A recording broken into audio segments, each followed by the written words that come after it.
આગળનો મુદ્દો જોઈએ વિદ્યાર્થી મિત્રો, ફેક્સ. ફેક્સ એક પ્રકારનું એવું ઝેરોક્સ મશીન છે કે જે ઝેરોક્સ મશીન અન્ય પ્રકારના મશીનમાંથી અહીં કોપી કાઢી શકાય છે. એક એવા પ્રકારનું ઝેરોક્સ મશીન છે. આપણે જે સાદા ઝેરોક્સ મશીન હોય કેવા પ્રકારના મશીન હોય કે આપણે આપણા ઝેરોક્સ મશીનની અંદર કોઈ ડોક્યુમેન્ટ નાખવી અને એની પ્રિન્ટ એ મશીનમાંથી આપણે કાઢી શકીએ. જ્યારે આ એક એવા પ્રકારનું મશીન છે કે જેની અંદર જુનાગઢ રહેલા ફેક્સ મશીનની અંદર જો તમારું ડોક્યુમેન્ટ નાખ્યું હોય અને એને બીજા ફેક્સ મશીન બીજા સિટીમાં બીજા વિસ્તારની અંદર રહેલા ફેક્સ મશીનનો જો નંબર આપવામાં આવેલો હોય તો એ ફેક્સ મશીનનો નંબર જે છે એ ફેક્સ મશીનના નંબરની અંદર પ્રિન્ટ નીકળે, તમારી જે પ્રિન્ટ હોય. દાખલા તરીકે અત્યારે આપણને લાગે નવીન લાગે કે આવા પ્રકારની કોપી મેળવવાની શું જરૂર પડે, પણ એ સમયગાળા દરમિયાન આ વોટ્સએપ, ફેસબુક, ટ્વિટર, ગૂગલ કે આ તે વગેરે સેન્ડ કરવાનો જમાનો નહોતો. એટલા માટે મારે તાત્કાલિક, દાખલા તરીકે મારે તાત્કાલિક મારા પપ્પા, કાકા અથવા મારા કુટુંબીજનો મારા ઘરેથી, હું હોસ્ટેલમાં રહેતો હોય, રૂમ રાખીને રહેતો હોય, ગમે એ જગ્યાએ મારે કોઈ પણ જગ્યાએથી મારે માહિતી મેળવવી હોય, મારે મારું ડોક્યુમેન્ટ મેળવવાનું, 10માનું રિઝલ્ટ મેળવવું હોય, 12માનું રિઝલ્ટ મેળવવું હોય અથવા અન્ય કોઈ ડોક્યુમેન્ટ મારે મેળવવું હોય તો હું ફોન કરું પપ્પા, મમ્મી અથવા ઘરના અન્ય સભ્યોને, ભાઈ બહેનને કે મારે આ ડોક્યુમેન્ટ જે છે મેળવવું છે, તો ફેક્સ મશીનની અંદર એ ડોક્યુમેન્ટ નાખવાનું અને એ ફેક્સ મશીનનો જે ફેક્સ મશીનનો નંબર આપ્યો હોય, અહીંયા હું જે હોય અમદાવાદ હોય, વડોદરા હોય, રાજકોટ હોય, જે ફેક્સ મશીનનો નંબર આપ્યો હોય એ ફેક્સ મશીનના નંબરની અંદર કોપી નીકળે. મારા ફેક્સ મશીનનો નંબર 1627 છે તો 1627 અંદર નંબર નાખવામાં આવે, 1627 નંબરના ફેક્સ મશીનની અંદર કોપી નીકળે. એ જે છે એને ફેક્સ તરીકે ઓળખવામાં આવે છે.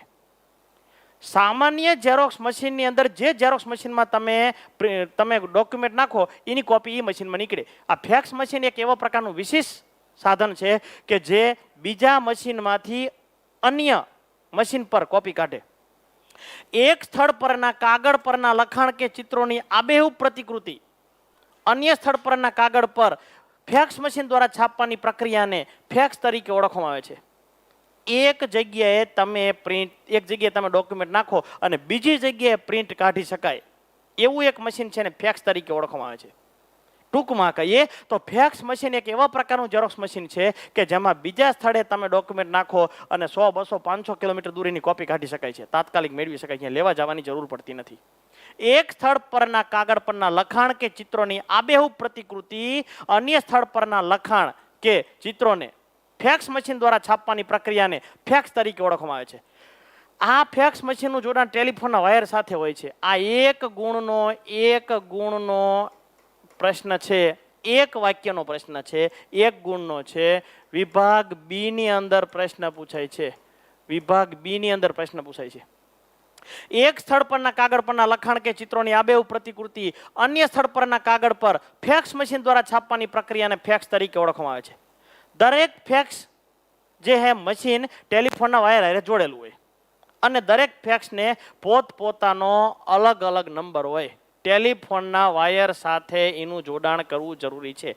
હારે ટેલિફોન હોય બાજુમાં, દાખલા તરીકે ફોન કરવાનો કે હા ભાઈ બોલો, નંબર બોલો, જે તે નંબર જે છે એની કોપી જે છે એ એમાં કાઢી શકાય છે. આ નંબરના ઉપયોગથી આવતી છબીને ફેક્સ મશીન દ્વારા ઝીલી શકાય છે. દરેક ફેક્સનો પોતાનો આગવો નંબર હોય છે, ટેલિફોન સાથેનું જોડાણ કરેલું હોય છે. એ ફેક્સ મશીનના નંબર પર એની કોપી કાઢવામાં આવે તો એની કોપી નીકળે.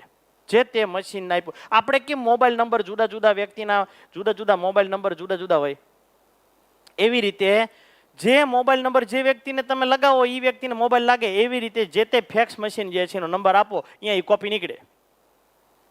આ નંબરના ઉપયોગથી આવતી છબીને ફેક્સ મશીન ઝીલી શકે છે અને દર્શાવેલા નંબર પર ફેક્સ મશીનની અંદર છબી ઉતારી શકાય છે. ટૂંકમાં કહીએ તો ફેક્સ દ્વારા એક સ્થળેથી બીજા સ્થળે કાગળ પરના કોઈ પણ લખાણ કે ચિત્રોને મોકલી શકાય છે. ગમે તે જગ્યાએ એની પ્રિન્ટ કાઢી શકાય છે અને મોકલી શકાય છે. આ એક વાક્યનો પ્રશ્ન છે, એક ગુણનો. આખો પૂછાય તો 2 માર્કનો પ્રશ્ન છે ફેક્સ. ત્યાર પછી ઇન્ટરનેટ. હાલના જમાનામાં આપણે જોઈએ તો ઇન્ટરનેટે તો અદ્યતન ક્રાંતિ સર્જી દીધી છે. જેમ્સ સી કોલમેન 17મી સદીને નવજાગૃતિના યુગ તરીકે, 18મી સદીને પ્રગતિના યુગ તરીકે, 19મી સદીને ચિંતાના યુગ તરીકે, 20મી સદીને મનોભારના યુગ તરીકે, 21મી સદીને ટેકનોલોજીના યુગ તરીકે, ઇન્ટરનેટના યુગ તરીકે ઓળખે છે. 20મી સદીની શરૂઆતની અંદર સૂચનાઓમાં આંકડાઓનું રૂપાંતર થયું અને હાલમાં આપણે જોવા જઈએ તો દૂરસંચાર વ્યવસ્થા તરીકે ધીરે ધીરે કમ્પ્યુટરનું અભિન્ન અંગ બની ગયું છે. ઇન્ટરનેટ કમ્પ્યુટરનું અભિન્ન અંગ બની ગયું છે. ચાર્લ્સ બેબેજ એના પિતા હતા. એટલું જ નહીં, એક સેકન્ડની અંદર કમ્પ્યુટરની અંદર એક સેકન્ડમાં ખરેખર આપણે જોવા જઈએ તો કોઈ પણ પ્રકારની માહિતી દુનિયાના ખૂણે ખૂણેથી માહિતી સરળતાથી આપણે પ્રાપ્ત કરી શકીએ છીએ. સેકન્ડોમાં, અમુક ક્ષણોમાં માહિતી જે છે એ આપણે પ્રાપ્ત કરી શકીએ છીએ. ક્ષણોમાં માહિતી પ્રાપ્ત કરી શકીએ છીએ. હાલમાં 20મી સદીના ઉત્તરાર્ધની અંદર સૂચનાઓનું આંકડામાં રૂપાંતર થયું. દૂરસંચાર વ્યવસ્થા ધીરે ધીરે કમ્પ્યુટરનો અભિન્ન અંગ બની ગયું અને હાલમાં કમ્પ્યુટર દ્વારા જે છે સરળતાથી માહિતી આપણે પ્રાપ્ત કરી શકીએ છીએ ઇન્ટરનેટના ઉપયોગથી. આજે વિશ્વમાં ઇન્ટરનેટ એક વિશિષ્ટ પ્રણાલી છે. વિશ્વની સૌથી મોટી ઇલેક્ટ્રોનિક પ્રણાલી છે. ચાલો વિકલ્પવાળો પ્રશ્ન છે. વિશ્વની સૌથી મોટી ઇલેક્ટ્રોનિક પ્રણાલી કઈ છે? ઇન્ટરનેટ. ચાલો વિકલ્પવાળો પ્રશ્ન છે. વિકલ્પવાળો પ્રશ્ન ઇન્ટરનેટ. એક ગુણનો પ્રશ્ન છે. એક ગુણનો પ્રશ્ન. સૌથી મોટી ઇલેક્ટ્રોનિક પ્રણાલી કઈ છે? વિશ્વની સૌથી મોટી ઇલેક્ટ્રોનિક પ્રણાલી કઈ? ઇન્ટરનેટ. 100 કરોડથી વધુ લોકો એની સાથે જોડાયેલા છે. 100 કરોડથી વધુ લોકો. આ આંકડા 2011ના છે. 10 વર્ષ પહેલાના છે. 2021ની સાલ ચાલે છે વિદ્યાર્થી મિત્રો. 10 વર્ષ પહેલાના આંકડા છે. 100 કરોડથી વધુ લોકો આની સાથે જોડાયેલા હતા. વિશ્વની અંદર વાત છે. એ સમયગાળા દરમિયાન 2011ની અંદર 6 અબજ વસ્તી હતી. એમાંથી 100માં ભાગના 100 કરોડથી વધુ લોકો જે છે એની સાથે જોડાયેલા હતા. હાલમાં આપણે જોવા જઈએ તો 10 વર્ષની અંદર એવી અદ્યતન ક્રાંતિ સર્જી છે. આ સમયગાળા દરમિયાન 2011ના સમયગાળા દરમિયાન ખાસ વિચારવામાં આવે તો દરેક કુટુંબ દીઠ લગભગની વાત કરું છું એકાદ મોબાઈલ હતો. હાલના સમયની અંદર આપણે જોવા જઈએ તો એક કુટુંબની અંદર ઓછામાં ઓછા 3-4 મોબાઈલ જોવા મળે છે. મોટા સભ્યો જેટલા હોય એટલા બધાને પર્સનલ મોબાઈલ હોય છે. મોટા 4 બાળકોને બાદ કરતા મોટા 3-4 સભ્યો હોય તો 3 કે 4 સભ્યો પાસે મોબાઈલ હોય છે અથવા જોવા મળે છે. 3 કે 4 સભ્યો પાસે. આમાંથી આ લાલ કલરથી લખેલું એ બહુ મહત્વનું છે. વિશ્વની સૌથી મોટી ઇલેક્ટ્રોનિક પ્રણાલી કઈ છે? ઇન્ટરનેટ. 100 કરોડથી વધુ લોકો એની સાથે જોડાયેલા હતા. અત્યારે તો એનું પ્રમાણ ઘણું બધું વધી ગયું છે. ઇન્ટરનેટ એટલે એક મધ્ય સંસ્થા દ્વારા પછી કોઈ પણ હોય, મધ્ય સંસ્થા જે છે એ કોઈ પણ હોય, આઈડિયા હોય, એરટેલ હોય, BSNL હોય, જીઓ હોય, વોડાફોન હોય, અને એના દ્વારા એક મોટો ટાવર ઊભો કરીને સર્વર નાખેલા હોય ની સર્વર દ્વારા હજારો લોકોને એક સાથે સાંકળી શકાય એવું એક કમ્પ્યુટરનું જાળું છે ને ઇન્ટરનેટ કહેવાય. ઇન્ટરનેટ એટલે કોઈ એક મધ્યસ્થ સંસ્થા દ્વારા ટેલિફોનની મદદથી અથવા સ્વતંત્ર સંદેશાવ્યવહારની મદદથી રચાયેલું એક કમ્પ્યુટરનું જાળું. ફરીથી ઇન્ટરનેટ એટલે કોઈ એક મધ્યસ્થ સંસ્થા દ્વારા, કોઈ એક મીડિયા દ્વારા ગમે એ ખરેખર તમારા ટેલિફોનની અંદર, તમારા મોબાઈલની અંદર ગમે એ કંપનીનું રિચાર્જ કરાવો, ઇન્ટરનેટ પકડાય, ઇન્ટરનેટ આવે. પછી ઇન્ટરનેટની સ્પીડ વધુ હોઈ શકે, કેટલીક જગ્યાએ ચોટે એવું બની શકે, ધીમું હોઈ શકે, મુશ્કેલી પડે. બાકી આની અંદર જે છે એ એક મધ્યસ્થ સંસ્થા દ્વારા ટેલિફોનની મદદથી, સ્વતંત્ર સંદેશાવ્યવહારની મદદથી રચાયેલું કમ્પ્યુટરનું જાળું જે છે એને ઇન્ટરનેટ તરીકે ઓળખવામાં આવે છે. કમ્પ્યુટરનું એક એવા પ્રકારનું જાળું છે કે એક સર્વર દ્વારા હજારો લોકોને એક સાથે સાંકળી શકાય છે, માહિતી ઝીલી શકાય છે, પ્રાપ્ત કરી શકાય છે, ગમે તે કાર્ય એના દ્વારા કરી શકાય છે. એક ગુણનો પ્રશ્ન છે વિદ્યાર્થી મિત્રો, એક ગુણનો પ્રશ્ન છે. એક ગુણનો પ્રશ્ન છે. વિભાગ બી ની અંદર એક વાક્યનો પ્રશ્ન પૂછાય છે. ઇન્ટરનેટ એટલે શું? એક વાક્યનો. અને આ પ્રશ્ન આખો પૂછાય તો 3 ગુણનો પ્રશ્ન. 3 ગુણનો પ્રશ્ન. 6 મુદ્દા ગમે તે લખવાના છે ઇન્ટરનેટ વિશે, ગમે તે 6 મુદ્દા જે આપણે વિસ્તૃત રીતે સમજૂતી આપીએ છીએ એના વિશે ગમે તે 6 મુદ્દા તમે પ્રાપ્ત કરી શકો છો, તમે લખી શકો છો. ઇન્ટરનેટ એટલે કોઈ એક મધ્ય સંસ્થા દ્વારા ટેલિફોનની મદદથી, સ્વતંત્ર સંદેશાવ્યવહારની મદદથી રચાયેલું કમ્પ્યુટરનું જાળું. વ્યક્તિગત સંચાર તંત્રના જેટલા સાધનો છે બધા સાધનોની અંદર ઇન્ટરનેટ સૌથી મહત્વનું છે, સૌથી હાથવગું છે. દુનિયાના ખૂણે ખૂણે બનતી કોઈ પણ પ્રકારની માહિતીને આપણે ઘરે બેઠા આપણે પ્રાપ્ત કરી શકીએ છીએ, ઝીલી શકીએ છીએ, અને કોઈ પણ પ્રકારની માહિતી જે છે એ માહિતી આપણે પ્રાપ્ત કરી શકીએ છીએ, મેળવી શકીએ છીએ. ઓસ્ટ્રેલિયામાં રમાતી મેચને આપણે ઘરે બેઠા સોફા ઉપર કે સેટી ઉપર બેઠા બેઠા આપણે ટમેટા કે કાકડીની ડીશ ખાતા ખાતા આપણે જોઈ શકીએ છીએ. લાઈવ પ્રસારણ આપણે જોઈ શકીએ છીએ. શેર બજારમાં કોઈ વધઘટ થઈ હોય તો એને આપણે ઘરે બેઠા જોઈ શકીએ છીએ. અત્યારે હાલના જમાનાની અંદર ખરેખર જોઈએ તો લાઈવ પ્રસારણની અંદર આપણે ગમે તે એશિયાઈ ગેમ હોય, ખેલ મહાકુંભ હોય કે પછી વર્લ્ડ કપ વિશે ગમે એ ઘટના હોય એ આપણે જોઈ શકીએ છીએ. આ ઉપરાંત પૂર, દુષ્કાળ, ધરતીકંપ વિશેના લાઈવ પ્રસારણ જોઈ શકીએ. અરે જીપીએસ દ્વારા બસ કેટલે પહોંચી ને એ માહિતી પણ આપણે પ્રાપ્ત કરી શકીએ છીએ ગ્લોબલ પોઝિશનિંગ સિસ્ટમ દ્વારા. ઘરેથી વહેલું જવું ન પડે, બસ સ્ટેન્ડ લાંબા સમય સુધી બેહવું ન પડે.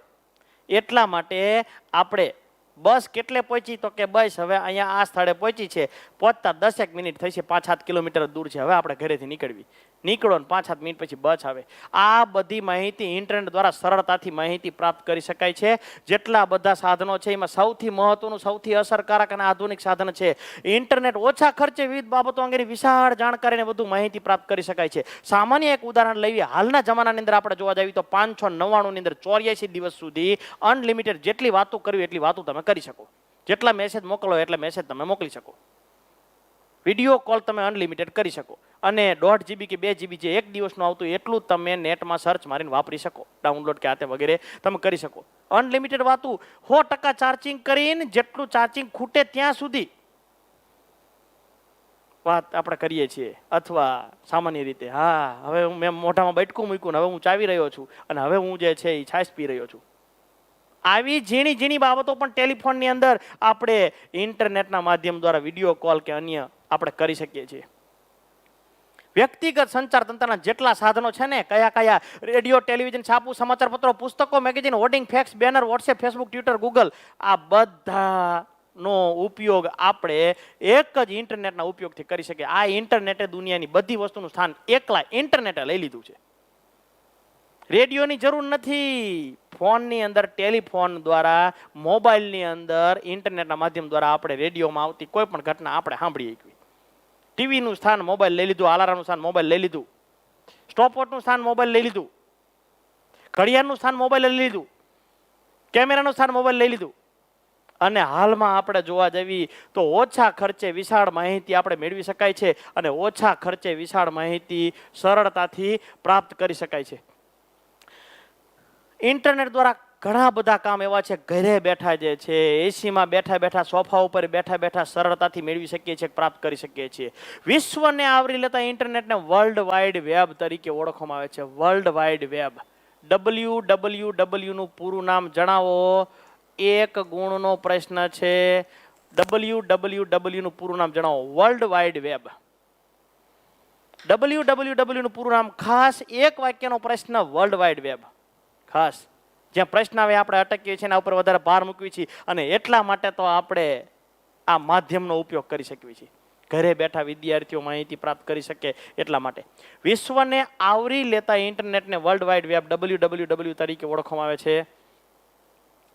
ઇન્ટરનેટના સામાન્ય ઉપયોગો વિશેની માહિતી આપણે જોવી. ઇન્ટરનેટ દ્વારા આપણે બસનું, રેલવેનું અને પ્લેનનું ટાઈમ ટેબલ ઘરે બેઠા આપણે મોબાઈલમાં સર્ચ મારીને કોઈ પણ સ્થળેથી કોઈ પણ સ્થળ વિશેનું માહિતી આપણે પ્રાપ્ત કરી શકીએ છીએ. બસ, રેલવે કે પ્લેનનું ટાઈમ ટેબલ જાણી શકીએ છીએ. બસ, રેલવે કે પ્લેનની ટિકિટ ઘરે બેઠા આપણે બુકિંગ કરાવી શકીએ છીએ. ઓનલાઈન ફોર્મ ભરી શકીએ છીએ. ઓનલાઈન આપણે તૈયારી કરી શકીએ છીએ. ઓનલાઈન પરીક્ષાના પરિણામો આપણે મેળવી શકીએ છીએ, પ્રાપ્ત કરી શકીએ છીએ. લાઈવ પ્રસારણ આપણે ઘરે બેઠા આપણે જોઈ શકીએ છીએ. શેર બજારમાં વધઘટ થઈ હોય તો આપણે ઘરે બેઠા જોઈ શકીએ છીએ. સોનાના ભાવ આપણે માહિતી મેળવી હોય તો હવે જવાની જરૂર પડતી નથી. બજારની અંદર અથવા સોનાની દુકાને ઘરે બેઠા આપણે માહિતી પ્રાપ્ત કરી શકીએ છીએ. આપણે શિક્ષણ પ્રાપ્ત કર્યું ઘરે બેઠા પ્રાપ્ત કરી શકીએ છીએ. રસોઈ કે રાંધણ કળાની અંદર કોઈ વસ્તુ આપણે શીખવી હોય, માહિતી મેળવી, પ્રાપ્ત કરવી, ઘરે બેઠા આપણે પ્રાપ્ત કરી શકીએ છીએ. કુદરતી ઘટનાઓ કે ભૌગોલિક ઘટનાઓ બનતી હોય અથવા કોઈ દરિયાની અંદર, બંગાળની ખાડીમાં કે અરબ સાગરની અંદર કોઈ લો પ્રેશર ઊભું થયું હોય તો એ લો પ્રેશર વિશેની માહિતી ઘરે બેઠા આપણે પ્રાપ્ત કરી શકીએ છીએ. ક્રેડિટ કાર્ડ અને ડેબિટ કાર્ડનો ઉપયોગ કરી શકીએ છીએ. આપણે પૈસા ઉપાડી શકીએ છીએ. આપણે ડેબિટ કાર્ડ દ્વારા પૈસા ઉપાડી શકીએ છીએ. ક્રેડિટ કાર્ડ દ્વારા ખરીદી કરી શકીએ છીએ. બેંકમાં કેટલા પૈસા પડ્યા છે ઘરે બેઠા જાણી શકીએ છીએ. બેંકમાં એન્ટ્રી મારવાની જરૂર પડતી નથી કે પાસબુકની અંદર પ્રિન્ટ કઢાવવાની કાતે વગેરે જરૂર પડતી નથી. પૂર, દુષ્કાળ, ધરતીકંપ, વરસાદ વગેરેની માહિતી આપણે સરળતાથી ઘરે બેઠા આપણે માહિતી પ્રાપ્ત કરી શકીએ છીએ. કોઈ પણ પ્રકારનું ફિલ્મ કાતે વગેરે ગમે ત્યારે ગમે એ પરિસ્થિતિની અંદર આપણે જોઈ શકીએ છીએ. આ ઉપરાંત વોટ્સએપ, ફેસબુક, ટ્વિટર, ગૂગલ વગેરેનો ઉપયોગ આપણે સરળતાથી કરી શકીએ છીએ. અહીં સામાન્ય કેટલાક ઉપયોગો લખ્યા છે. શેર બજાર વિશેની માહિતી મેળવી શકીએ, કોઈ વસ્તુ વેચવી હોય, ખરીદી કરવી હોય તો આપણે કરી શકીએ છીએ. રેલવે હવાઈ સમયપત્રક જાણવા માટે એ બધું આવી ગયું. આપણે રેલવે હવાઈ કે બસની મુસાફરી કરવા માટે કોઈ ટિકિટ બુકિંગ કરાવી હોય તો આપણે ટિકિટ બુકિંગ કરાવી શકીએ છીએ આપણે. પછી હોટલની હોય, બસની હોય, પ્લેનની હોય, ટ્રેનની હોય, હોટલની હોય, જમવા જવાની વાત હોય, મોટી હોટલોની અંદર બુકિંગ કરાવી શકીએ છીએ. શૈક્ષણિક માર્ગદર્શન મેળવવા માટે, ઓનલાઈન શિક્ષણ પ્રાપ્ત કરવા માટે, ગુનેગારોને શોધી કાઢવા માટે ક્રાઇમ બ્રાન્ચ, હોટલ બુકિંગ કરાવવા માટે, ઓનલાઈન ખરીદ વેચાણ વગેરે, જાહેર પરીક્ષાના પરિણામ મેળવવા માટે ક્રેડિટ કાર્ડ, ડેબિટ કાર્ડનો ઉપયોગ, WhatsApp, Facebook, Twitter, Google, Instagram વગેરે સેવાઓની અંદર ઇન્ટરનેટ બહુ મહત્વપૂર્ણ ભૂમિકા ભજવે છે. ખાસ જોવા જઈએ તો મોબાઈલની અંદર તો ઇન્ટરનેટે અદ્યતન ક્રાંતિ સર્જી દીધી છે. મોબાઈલની અંદર ઇન્ટરનેટે અદ્યતન ક્રાંતિ. આ નાના એવા મોબાઈલની અંદર ખરેખર જોવા જઈએ તો કરલો દુનિયા મુઠ્ઠીમાં, આખી દુનિયાની અંદર રહેલી માહિતી ઘરે બેઠા આપણે સરળતાથી આપણે પ્રાપ્ત કરી શકીએ છીએ. ગંગા આરતી ઘરે બેઠા આપણે જોઈ શકીએ છીએ. આપણે રામનવમી હોય કે જન્માષ્ટમી હોય એ વખતે લાઈવ પ્રસારણ જે દ્વારકાની અંદર હોય, મથુરાની અંદર હોય, વૃંદાવનમાં હોય, એ આપણે ઘરે બેઠા જોઈ શકીએ છીએ. માંડવી દરિયા કિનારે ઘરે બેઠા આપણે જોઈ શકીએ. ગંગા આરતીના દર્શન આપણે મોબાઈલની અંદર આપણે કરી શકીએ છીએ. અહીંયા તો રૂબરૂ જઈને તો હરખી રીતે બરાબર દેખાય પણ નહીં એવું બની શકે. મોરારી બાપુની કથા હોય તો લાઈવ પ્રસારણ ગમે તે સિટીમાં મોરારી બાપુની કથા બેઠી હોય મોબાઈલની અંદર તમે જોઈ શકો. એશિયાઈ ગેમો હોય કે પછી વર્લ્ડ કપ હોય કે પછી IPL હોય, માહિતી મેળવી શકાય, પ્રાપ્ત કરી શકાય. સેલફોનમાં ઇન્ટરનેટનો બહુ વધારે પડતો ઉપયોગ થયો છે વ્યાપક પ્રમાણમાં. આગળ જઈએ, ઈમેલ. ઈમેલ એટલે શું? તો ઈમેલ એક કાગળ વગરની ટપાલ છે. તમારે જેનો સંદેશો મોકલવાનો છે એ લખવાની જરૂર પડતી નથી, કાગળની જરૂર પડતી નથી, છાપીને ઝેરોક્ષ કરીને લખવાની કે આ તે વગેરે કોઈ જરૂર પડતી નથી. એક પ્રકારની એક એવા પ્રકારની સોફ્ટ કોપી છે કે જેની અંદર તમારી પાસે જે કોઈ કાગળ રહેલા હોય, જે કોઈ માહિતી રહેલી હોય એને ફોટા પાડીને સ્કેનર કરીને કે પછી તમારી પાસે જે PDF કે આ તે કોઈ પણ પ્રકારની ફાઇલ પડી હોય એને તમે અન્ય વ્યક્તિના સરનામે જે છે તમે મોકલી શકો છો તમે, અને અન્ય વ્યક્તિની માહિતી જે છે તમે પ્રાપ્ત કરી શકો છો. ઈમેલ એટલે કમ્પ્યુટરની મદદથી તૈયાર થયેલો સંદેશો. કમ્પ્યુટરની મદદથી જે કોઈ પણ સંદેશો તૈયાર કરેલો હોય એને કાં તો તમે મોકલી શકો છો અથવા તમે ઝીલી શકો છો. કમ્પ્યુટરની મદદથી તૈયાર કરેલા સંદેશાને મોકલવાની અને ઝીલવાની પ્રક્રિયાને ઈમેલ તરીકે ઓળખવામાં આવે છે. ઇન્ટરનેટ દ્વારા કમ્પ્યુટરની મદદથી તૈયાર કરેલો સંદેશો જે છે એ આપલે કરવાની પ્રક્રિયાને ઈમેલ કહે છે. ચાલો, એક ગુણનો પ્રશ્ન છે, એક ગુણનો, અને ઈ પાછો છે વિભાગ B ની અંદર પૂછાઈ શકે. ઈમેલ ઇન્ટરનેટની મદદથી એક પ્રકારની સંદેશાવ્યવહારની પ્રણાલી છે, કોમ્યુનિકેશન છે, એક પ્રકારનું પ્રત્યાયન છે. પ્રત્યાયન એ બે વ્યક્તિ વચ્ચેની એક એવા પ્રકારની પ્રક્રિયા છે જેમાં એક વ્યક્તિ માહિતી મોકલે છે અને બીજી વ્યક્તિ ઝીલે છે. મારી પાસે રહેલી માહિતીને મારા મિત્રો, કુટુંબીજનો અથવા વિદ્યાર્થીઓને જો મારે માહિતી મોકલવી હોય તો હું એમના ઈમેલની અંદર સોફ્ટ કોપી જે છે એ માહિતી મોકલી શકું, અને એ પોતાની ઈમેલ ID ખોલે એટલે એ માહિતી, મારી માહિતી જે છે એને જે સેન્ડ થઈ હોય માહિતી જોઈ શકે. કાગળ વગરની ટપાલ છે. આપણે ટપાલની અંદર, ચિઠ્ઠીની અંદર, કંકોત્રીની અંદર જે માહિતી આપણે મોકલાવી છીએ એ મેલ કરીને માહિતી મોકલી શકે, સામેવાળો વ્યક્તિ જે છે એ જોઈ શકે. જેની અંદર Gmail, Yahoo, Hotmail, India times વગેરે ઈમેલની સેવા પૂરી પાડે છે. Gmail, Yahoo, Hotmail, India times વગેરે ઈમેલની સેવા પૂરી પાડે છે. ઈમેલ સરનામા પર કોઈ પણ પ્રકારની માહિતી મોકલી શકાય છે. તમે લખેલું હોય, PDF ફાઇલ હોય, ઓડિયો, ઓડિયો એક નહીં, વિડીયો જે છે એ મોકલી શકાય છે, ફોટોગ્રાફ મોકલી શકાય, ચિત્રો મોકલી શકાય, લખાણ મોકલી શકાય, તમારી કોઈ ફાઇલ જે છે એ સરળતાથી મોકલી શકાય છે. અને હવે હાલમાં જોવા જઈએ તો કમ્પ્યુટરની પણ જરૂર પડતી નથી. મોબાઈલ દ્વારા ઈમેલ સેવા હાથ વગી બની છે. મોબાઈલ દ્વારા પણ મેલ કરી શકાય છે. છેલ્લા કેટલાક વર્ષથી આ સેવા પણ જોવા મળે છે. મોબાઈલની હતી પણ લોકો માટે અઘરી વસ્તુ હતી. ટૂંકો પ્રશ્ન, ઈમેલ પ્રશ્ન જે છે એ 2 ગુણનો પ્રશ્ન પૂછાઈ શકે, અથવા ઇન્ટરનેટ સાથે જુદો પ્રશ્ન. 4 મુદ્દા ગમે તે તમારે કહેવાના છે. કાગળ વગરની ટપાલ છે, ઇન્ટરનેટ દ્વારા કમ્પ્યુટરની મદદથી તૈયાર થયેલો સંદેશો મોકલવાની, ઝીલવાની પ્રક્રિયાને ઈમેલ કહેવાય. ઈમેલ કમ્પ્યુટરની મદદથી તૈયાર કરેલો સંદેશો જે છે એની એક પ્રકારની સંદેશાવ્યવહારની પ્રણાલી છે, પ્રત્યાયન છે, એક પ્રકારનું કમ્યુનિકેશન છે. કાગળ વગરની ટપાલ છે. Gmail, Yahoo, Hotmail, India times દ્વારા આ પ્રકારની સેવાઓ પૂરી પાડવામાં આવે છે અને ઈમેલ દ્વારા ગમે એ વસ્તુ મોકલી શકાય, ઝીલી શકાય. અને હાલમાં જોવા જવી તો મોબાઈલ દ્વારા પણ આ વસ્તુ બિલકુલ શક્ય બની છે. આગળ જવી, અત્યાર સુધી આપણે જે ભણતા હતી વ્યક્તિગત સંચાર તંત્રના સાધનો અથવા વ્યક્તિગત સંચાર તંત્રના માધ્યમો હતા. હવે જે છે એ સમૂહ સંચાર તંત્ર, સામૂહિક રીતે. સમૂહ એટલે સામૂહિક, સમૂહ એટલે સામૂહિક. કોઈ પણ પ્રકારની માહિતીને એક સાથે ઘણા બધા લોકો જે છે એ જોઈ શકે, પ્રાપ્ત કરી શકે અથવા ઝીલી શકે, એને સામૂહિક અથવા સમૂહ સંચાર તંત્ર તરીકે ઓળખવામાં આવે છે. એની અંદર પહેલા લેવી આપણે મુદ્રિત. ચાલો, મુદ્રિત એટલે છાપેલા, છપાયેલા. મુદ્રિત એટલે છાપેલા, છપાયેલા. પહેલા લેવી આપણે છાપેલા અથવા છપાયેલા.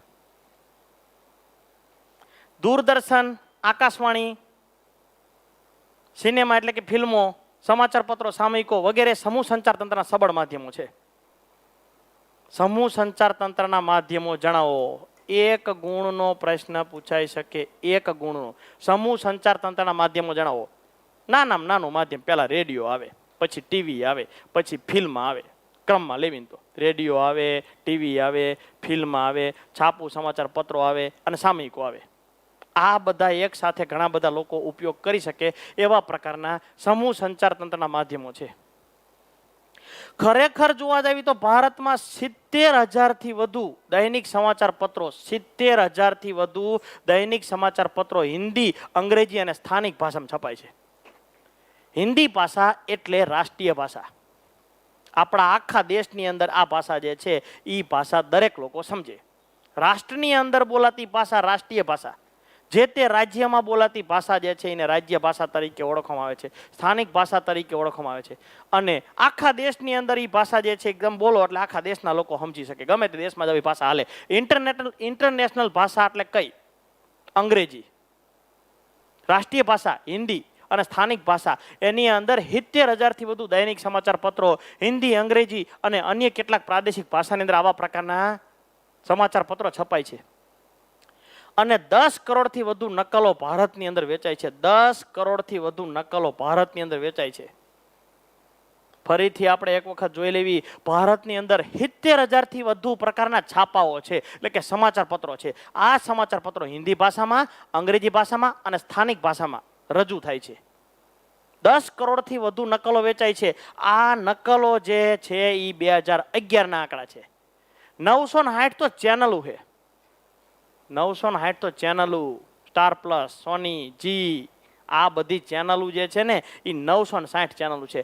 960 ચેનલો જે છે એની અંદરથી 960 ચેનલોમાંથી કુલ 960 ચેનલો છે. અને એમાંથી 80 ચેનલો જે છે એ તો ખાલી સમાચારો જ, તે આખો દિવસ સમાચાર જ આવતા હોય.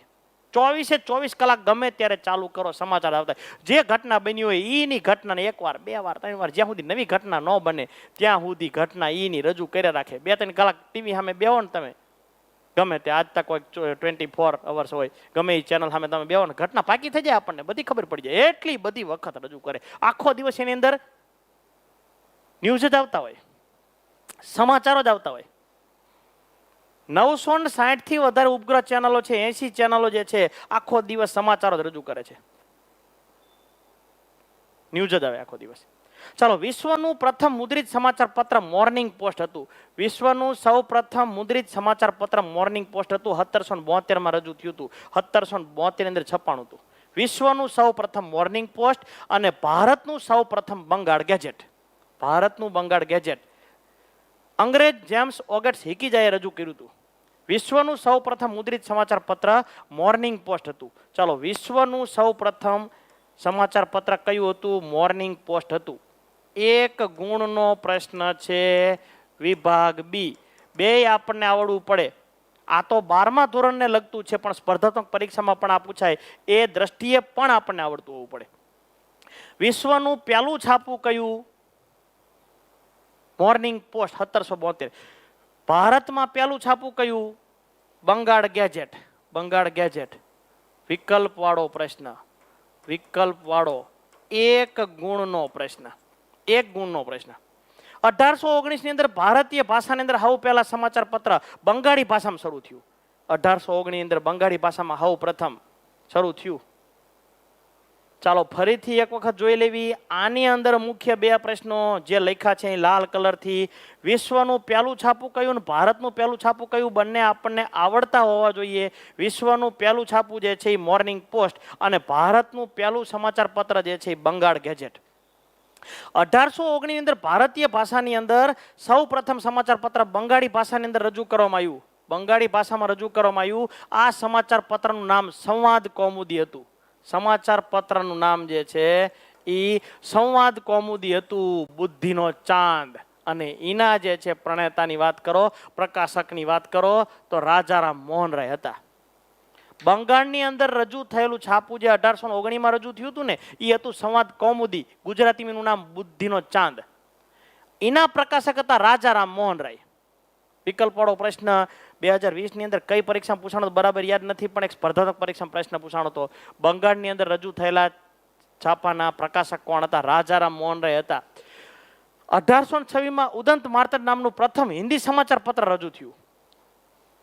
1826 ની અંદર ઉદંત માર્તંડ નામનું પ્રથમ હિન્દી સમાચાર પત્ર પ્રગટ થયું. હિન્દીમાં પહેલું ઉદંત માર્તંડ 1826 માં હિન્દી ઉદંત માર્તંડ. ચાલો હવે આપણે બે ગુણના પ્રશ્ન તરીકે વર્તમાન સમયમાં હાલના સમયની અંદર ગુજરાતી ભાષામાં, હિન્દી ભાષામાં અને અંગ્રેજી ભાષામાં. ચાલો અંગ્રેજી ભાષા ઇન્ટરનેશનલ ભાષા, હિન્દી ભાષા નેશનલ રાષ્ટ્રીય ભાષા અને ગુજરાતી ભાષા પ્રાદેશિક ભાષા, સ્થાનિક ભાષા કહેવાય ને રાજ્યની ભાષા કહેવાય. આપણા રાજ્યની ગુજરાતમાં ગુજરાતી. જુદા જુદા પ્રકારની ભાષાઓ.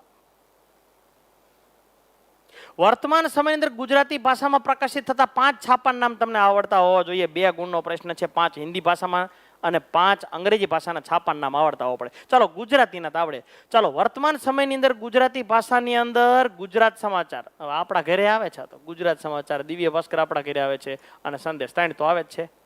ગુજરાત સમાચાર, સંદેશ, દિવ્ય ભાસ્કર, સંભાવ, મુંબઈ સમાચાર, કચ્છ મિત્ર, જન્મભૂમિ અને જય હિન્દ. આ 8 છાપાઓ જે છે એમાંથી ગમે તે 5 છાપાઓ તમારે તૈયાર કરવાના છે. ગમે તે ફરીથી એકવાર રજૂ કરી દઉં. ગુજરાતી ભાષાની અંદર ગુજરાત સમાચાર, દિવ્ય ભાસ્કર, સંદેશ, સંભાવ, મુંબઈ સમાચાર, કચ્છ મિત્ર, જન્મભૂમિ, જય હિન્દ વગેરે જુદા જુદા પ્રકારના સમાચાર પાત્રો પ્રકાશિત થાય છે, રજૂ થાય છે. ચાલો હિન્દી ભાષાની અંદર વાત કરવી. હિન્દી ભાષામાં કયા કયા છાપા પ્રકાશિત થાય છે મુખ્ય કેટલાક જોઈએ આપણે. ચાલો હિન્દી ભાષાની અંદર દૈનિક ભાસ્કર, નવ ભારત ટાઈમ્સ, હિન્દુસ્તાન, અમર ઉજાલા, રાંચી એક્સપ્રેસ, દેશબંધુ વગેરે જુદા જુદા પ્રકારના છાપાઓ પ્રગટ થાય છે, પ્રકાશિત થાય છે. એ જ રીતે ઇંગ્લિશની અંદર પણ ટાઈમ્સ ઓફ ઇન્ડિયા, ઇંગ્લિશમાં times of India, the new Indian express, mid day, one India, India today અને બિઝનેસ લાઇન. આ ધંધાના સમાચારો આવે જુદા જુદા પ્રકારના. શેર બજારના સમાચારો આની અંદર આવે. ફરીથી એક વખત આ 2 ગુણનો પ્રશ્ન છે વિદ્યાર્થી મિત્રો. આ પ્રશ્ન જે છે એ 2 ગુણનો પ્રશ્ન છે. 2 ગુણનો પ્રશ્ન છે. વર્તમાન સમયની અંદર ગુજરાતી ભાષા અને હિન્દી ભાષામાં પ્રગટ થતા સમાચાર પત્રોના નામ આપો. તો અહીં લખેલા છે ગુજરાતી ભાષામાં, હિન્દી ભાષામાં અને અંગ્રેજી ભાષામાં. જે તમારે 5 તૈયાર કરવાના છે 2 ગુણના પ્રશ્ન તરીકે. ચાલો આ છાપાઓથી આપણને શું મળે? ચાલો છાપાઓથી આપણા જ્ઞાનમાં વધારો થાય, સમજ કૌશલ્યના જ્ઞાનમાં વધારો થાય છે. અને છાપાની અંદર તમામ પ્રકારની માહિતી આવે છે. રાષ્ટ્રીય માહિતી આવે, દેશ વિદેશની માહિતી આવે, બીજા દેશની અંદર શું ચાલે છે તે વિશેની માહિતી આવે, રાજકારણની માહિતી પણ એની અંદર આવે, રમત ગમતની માહિતી આવે, સ્થાનિક કોઈ ઘટના બની હોય જે તે જિલ્લામાં, જે તે તાલુકામાં એના વિશેની માહિતી પણ મળે. બિલકુલ આવા પ્રકારની માહિતી જે છે એને ભાસ્કર હોય તો દિવ્ય ભાસ્કર કે આ તે વગેરે, સુરેન્દ્રનગર ભાસ્કર, અમદાવાદ ભાસ્કર કે આ તે વગેરે જે તે જિલ્લાની અંદર બનતી કોઈ પણ પ્રકારની ઘટના આવે એની અંદર. રમત ગમતની માહિતી આવે, શેરબજારની માહિતી આવે, લગ્ન વિષયક માહિતી આવે, નોકરી વિશેની માહિતી આવે, રાજકારણની માહિતી આવે, રાષ્ટ્રીય આંતરરાષ્ટ્રીય સ્થાનિક માહિતી પણ વગેરે આ તે આવે. આ બધી માહિતી આપણને ઘરે બેઠા છાપા દ્વારા માહિતી મેળવી શકાય છે, પ્રાપ્ત કરી શકાય છે. વાચકોને છાપા દ્વારા શું શું પ્રાપ્ત થાય છે? તો કે મનોરંજન પ્રાપ્ત થાય. મનોરંજન જેની અંદર જે મનોરંજનની અંદર ખાસ આપણે જોવા જઈએ તો હાસ્યને લગતા કાર્યક્રમો હોઈ શકે, નાટક હોઈ શકે, ભવાઈ હોઈ શકે, દેશ વિદેશના સમાચારો હોઈ શકે, અનેક પ્રકારની જાહેરાતો હોઈ શકે, વેપાર ધંધા અંગેની માહિતી હોય, શેર બજાર વિશેની માહિતી હોઈ શકે, રમત ગમત વિશેની માહિતી હોઈ શકે, જુદા જુદા અનેક પ્રકારની ભૌગોલિક ઘટનાઓ જેવી કે પૂર, દુષ્કાળ, ધરતીકંપ, વરસાદ, વાવાઝોડું, કોઈ ઘટના વિશેની આગાહી હોય, ભૌગોલિક ઘટના વિશેની વાતાવરણીય પરિસ્થિતિ હોય, ઠંડી, ગરમી, ભેજ, હવા, પાણી, પ્રકાશ, સૂર્યપ્રકાશ, તાપમાન, ઉષ્ણતામાન, બધા બોલું છું, તમારે લખવાનું નથી, ખાલી તમારે તો ભૌગોલિક ઘટનાઓ, વાતાવરણીય ઘટનાઓ, રમત ગમત, શિક્ષણ વિશેની માહિતી સરળતાથી આપણને છાપા દ્વારા પ્રાપ્ત થાય છે. કોઈ પણ પ્રકારનો રોગચાળો હોય કે કોઈ પણ પ્રકારનું શિક્ષણ હોય, કોઈ જાહેરાત પડી હોય કે પછી શેર બજાર વિશેની માહિતી હોય કે સ્થાનિક સમાચારો હોય કે રમત ગમત વિશેના સમાચારો, તમામ પ્રકારની બાબત આપણને છાપા દ્વારા મળે. છાપામાંથી જ્ઞાન, સમજ અને અનેક પ્રકારના કૌશલ્યો પ્રાપ્ત થાય છે. ભારતમાં અનેક પ્રકારના સામયિકો પણ પ્રગટ થાય છે, એટલે કે પ્રકાશિત થાય છે. ભારતની અંદર જોવા જઈએ તો અનેક પ્રકારના સામયિકો, આ કેટલાક સામયિકો અઠવાડિયે પ્રકાશિત થતા હોય, અઠવાડિક કહેવાય, કેટલાક 15 દિવસે પખવાડિક હોય, કેટલાક માસિક હોય, મહિને પ્રગટ થતા હોય, બની શકે. એની અંદર આરપાર, ઉદ્દેશ, ગૃહ શોભા, અખંડ આનંદ, ઇન્ડિયા ટુડે, કુમાર, ચિત્રલેખા, રોજગાર સમાચાર, લોક ગુર્જરી, વિશ્વ વિહાર, સફારી, નવનીત, સમર્પણ, બાલ સૃષ્ટિ, સાયબર, સફર વગેરે અનેક પ્રકારના સામયિકો ગુજરાતી ભાષાની અંદર પ્રગટ થાય છે. ગુજરાતી ભાષાની અંદર આ જુદા જુદા પ્રકારના સામયિકો પ્રગટ થાય છે. બધા લખવા જરૂર નથી, 4-5 યાદ રહે, તમે લખો તો પણ મહત્વનું છે. 3 માર્કનો પ્રશ્ન હોય, ગમે 6 મુદ્દા લખવાના. આપણી પાસે કેટલા મુદ્દા રજૂ કર્યા છે આપ જોઈ શકો છો. ટૂંકમાં કહીએ તો છાપા દ્વારા, સામયિકો દ્વારા અનેક પ્રકારની જ્ઞાન, સમજ, કૌશલ્ય પ્રાપ્ત થાય છે. કોઈ પણ પ્રકારની ઘટના વિશેની ટૂંકમાં માહિતી છાપા વાંચવાથી માહિતી પ્રાપ્ત કરી શકાય છે કે મેળવી શકાય છે. આગળ જઈએ. આકાશવાણી, રેડિયો. આકાશવાણી એટલે કે રેડિયો.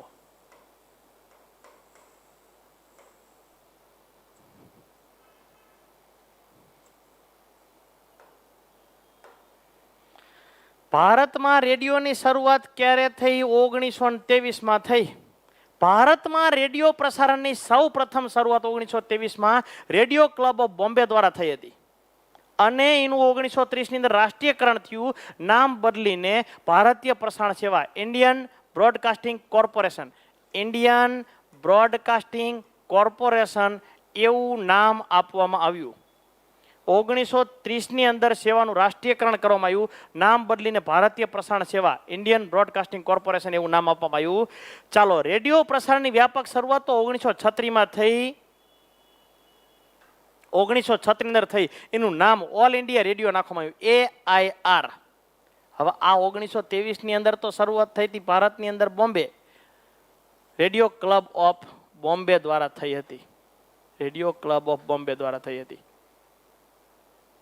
ચાલો, ભારતમાં 1930માં રાષ્ટ્રીયકરણ કરવામાં આવ્યું અને લગભગ મોટા મોટા સિટીની અંદર રેડિયો જે છે લોકો સાંભળતા થયા. રેડિયો પ્રસારણની વ્યાપક શરૂઆત 1936માં થઈ અને એનું નામ જે છે ઓલ ઇન્ડિયા રેડિયો રાખવામાં આવ્યું. 57માં નામ બદલીને આકાશવાણી કરવામાં આવ્યું. ચાલો, વિકલ્પવાળો પ્રશ્ન. આકાશવાણી કરવામાં આવ્યું. ઓલ ઇન્ડિયા રેડિયોનું નામ બદલીને કયું કરવામાં આવ્યું? આકાશવાણી નામ કરવામાં આવ્યું 1957માં. સાલની ભલે જરૂર નથી, ક્યારે કરવામાં આવ્યું જરૂર નથી, પણ ઓલ ઇન્ડિયા રેડિયો નામ બદલીને કયું નામ કરવામાં આવ્યું? આકાશવાણી. અથવા એ જ પ્રશ્ન ફેરવીને પૂછે, વધારે 12મા ધોરણની ક્ષમતા અનુસાર વધારે કંઈ ઊંડાણથી એટલું બધું પૂછે નહીં. આકાશવાણીનું બીજું નામ કયું છે? જવાબ ઓલ ઇન્ડિયા રેડિયો. 1 ગુણનો પ્રશ્ન છે. 1 ગુણનો પ્રશ્ન છે. 1 વાક્યનો પ્રશ્ન છે. ઓલ ઇન્ડિયા રેડિયોનું નામ બદલીને કયું કરવામાં આવ્યું? આકાશવાણી. એ જ પ્રશ્ન. આકાશવાણીને કયા નામે ઓળખવામાં આવે છે? ઓલ ઇન્ડિયા રેડિયો તરીકે ઓળખવામાં આવે છે. આકાશવાણી દ્વારા રેડિયોની અંદર અનેક પ્રકારના કાર્યક્રમો જે છે રજૂ કરવામાં આવતા હતા એ સમયગાળા દરમિયાન. હાથવગું સાધન છે, ગમે ત્યાં ફેરવી શકાય છે. અત્યારે મોબાઈલ હાથવગું સાધન છે. આ સમયગાળા દરમિયાન હું 30 વર્ષ પહેલાની વાત કરું છું. 30 વર્ષ પહેલાની વાત કરું છું કે અમે પણ નાના હતા, બિલકુલ હતા. હું નાનો હતો એ સમયગાળા દરમિયાન, બરાબર 30 વર્ષ પહેલા, 90 થી 95ના સમયગાળા દરમિયાન. આ સમયગાળા દરમિયાન હું 2-5-7 વર્ષનો હતો ત્યારે મને થોડું થોડું સાંભળે. તમે ખાલી વાત સાંભળો તો તમને નવાઈ લાગે તો આકાશવાણી તેની અંદર જુદા જુદા પ્રકારના કાર્યક્રમો રજૂ કરતા નહીં, રેડિયોમાં સાંભળતા. મને બરાબર યાદ છે. બીજા ત્રીજા ભણતા મારા પપ્પા જે છે એ ખાટલામાં સૂતા હોય, ઓશિકામાં માથું રાખ્યું હોય, બાજુમાં જે છે રેડિયો મૂક્યો હોય એમાં એ સાંભળતા હોય, ગીત સાંભળતા હોય, ભજન સાંભળતા હોય, ક્રિકેટની કોમેન્ટ્રી સાંભળતા હોય. સવારે જે છે એ મારા દાદાનો છોકરો બાજુમાં રહેતો, એ 10મા ધોરણનો પીરિયડ સવારે સાંભળતો રેડિયાની અંદર. ક્રિકેટની કોમેન્ટ્રી સાંભળતા. આખા ગામમાં 2-5 રેડિયા માંડ હોય અને એની અંદર ક્રિકેટની કોમેન્ટ્રી. ટીવી તો ભાગ્યા ટીવી આવતી એ વખતે ESPN ની અંદર ને સ્ટાર સ્પોર્ટ, આખા ગામમાં એકાદી ચેનલ માંડ હોય, સંભળાય નહીં. હવે બધી જગ્યાએ ખબર ન પડે અને રેડિયોમાં ક્રિકેટની કોમેન્ટ્રી કાતે વગેરે સાંભળતા હોય. હાજે ક્રિકેટ પૂરી થાય, મેચ પૂરી થાય, આહા ઘરે ઘરે કહેવા માટે જ આવી આપણા મિત્રો હોય, સાંભળ્યું ભારત જીતી ગયું, આપણો દેશ જીતી ગયો. કોઈ ઘટના બની હોય એટલે તરત જ આપણે જે છે એ રજૂઆત કરીએ છીએ. આવી ઘટના મેં નજરે જોયેલી.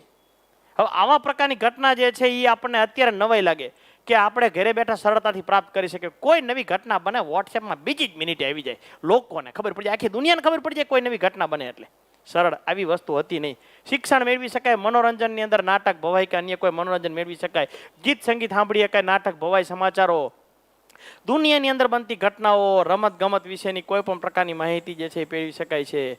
અને અનેક પ્રકારના કાર્યક્રમો રજૂ કરવામાં આવે છે. હવામાન વિશેની માહિતી, હવામાન ખાતાની માહિતી, જાહેરાતો, વ્યાપાર, ખેતીવાડી વિશેની માહિતી પણ 6:30 ગ્રામ જગત વિશેની માહિતી આવતી, રસોઈ વિશેની માહિતી આવતી, જુદા જુદા સમયે સમાચારો રજૂ થતા. આ અનેક પ્રકારની માહિતી એકદમ સરળતાથી અને ખૂબ જ ઝડપથી રેડિયો દ્વારા માહિતી પ્રાપ્ત થતી હતી. અત્યારે હાલનો જમાનો જેમ જેમ આગળ વધી રહ્યો છે એમ તો લેટેસ્ટ માહિતી પ્રાપ્ત કરી શકાય છે. દુનિયાના ખૂણે ખૂણેથી બનતી માહિતી આપણે ઘરે બેઠા પ્રાપ્ત કરી શકવી છીએ. હાલમાં લેટેસ્ટ જમાનો, આ જમાનો તો ઘણા બધા વર્ષ પહેલાનો, 30 વર્ષ પહેલાની દુનિયાને આપણે વાત કરી રહ્યા છીએ. આપણે આ રેડિયોના જમાનાની વાત કરીએ છીએ. હાલના જમાનાની અંદર આપણે વાત કરવા જાવી તો દુનિયાના ખૂણે બનતી ઘટના બીજી ક્ષણે આપણને ખબર પડી જાય છે. ઐશ્વર્યા રાયને ફોડકી થઈ હોય તો આપણને ખબર પડી જાય. કોઈ અભિનેતા અભિનેત્રી જે છે એને વાગ્યું હોય, કોઈ માંદા પડ્યા હોય, હવે કોઈ અભિનેત્રી જે છે એ ગર્ભવતી બની હોય, એ વસ્તુ એવી નાની હુની વસ્તુને આપણને ખબર પડી જાય. વાહ ભાઈ વાહ, બાકી કેવું પડે. લેટેસ્ટ જમાનો છે, દુનિયાના ખૂણેથી બનતી માહિતી સરળતાથી પ્રાપ્ત કરી શકાય છે ઇન્ટરનેટના માધ્યમ દ્વારા. લેટેસ્ટ જમાનો છે, ખૂબ જ સરળતાથી અને અસરકારકતાથી માહિતી મેળવી શકાય છે, એટલે કે પ્રાપ્ત કરી શકાય છે. ચાલો ટીવી જોઈએ આપણે. Television, TV, Doordarshan.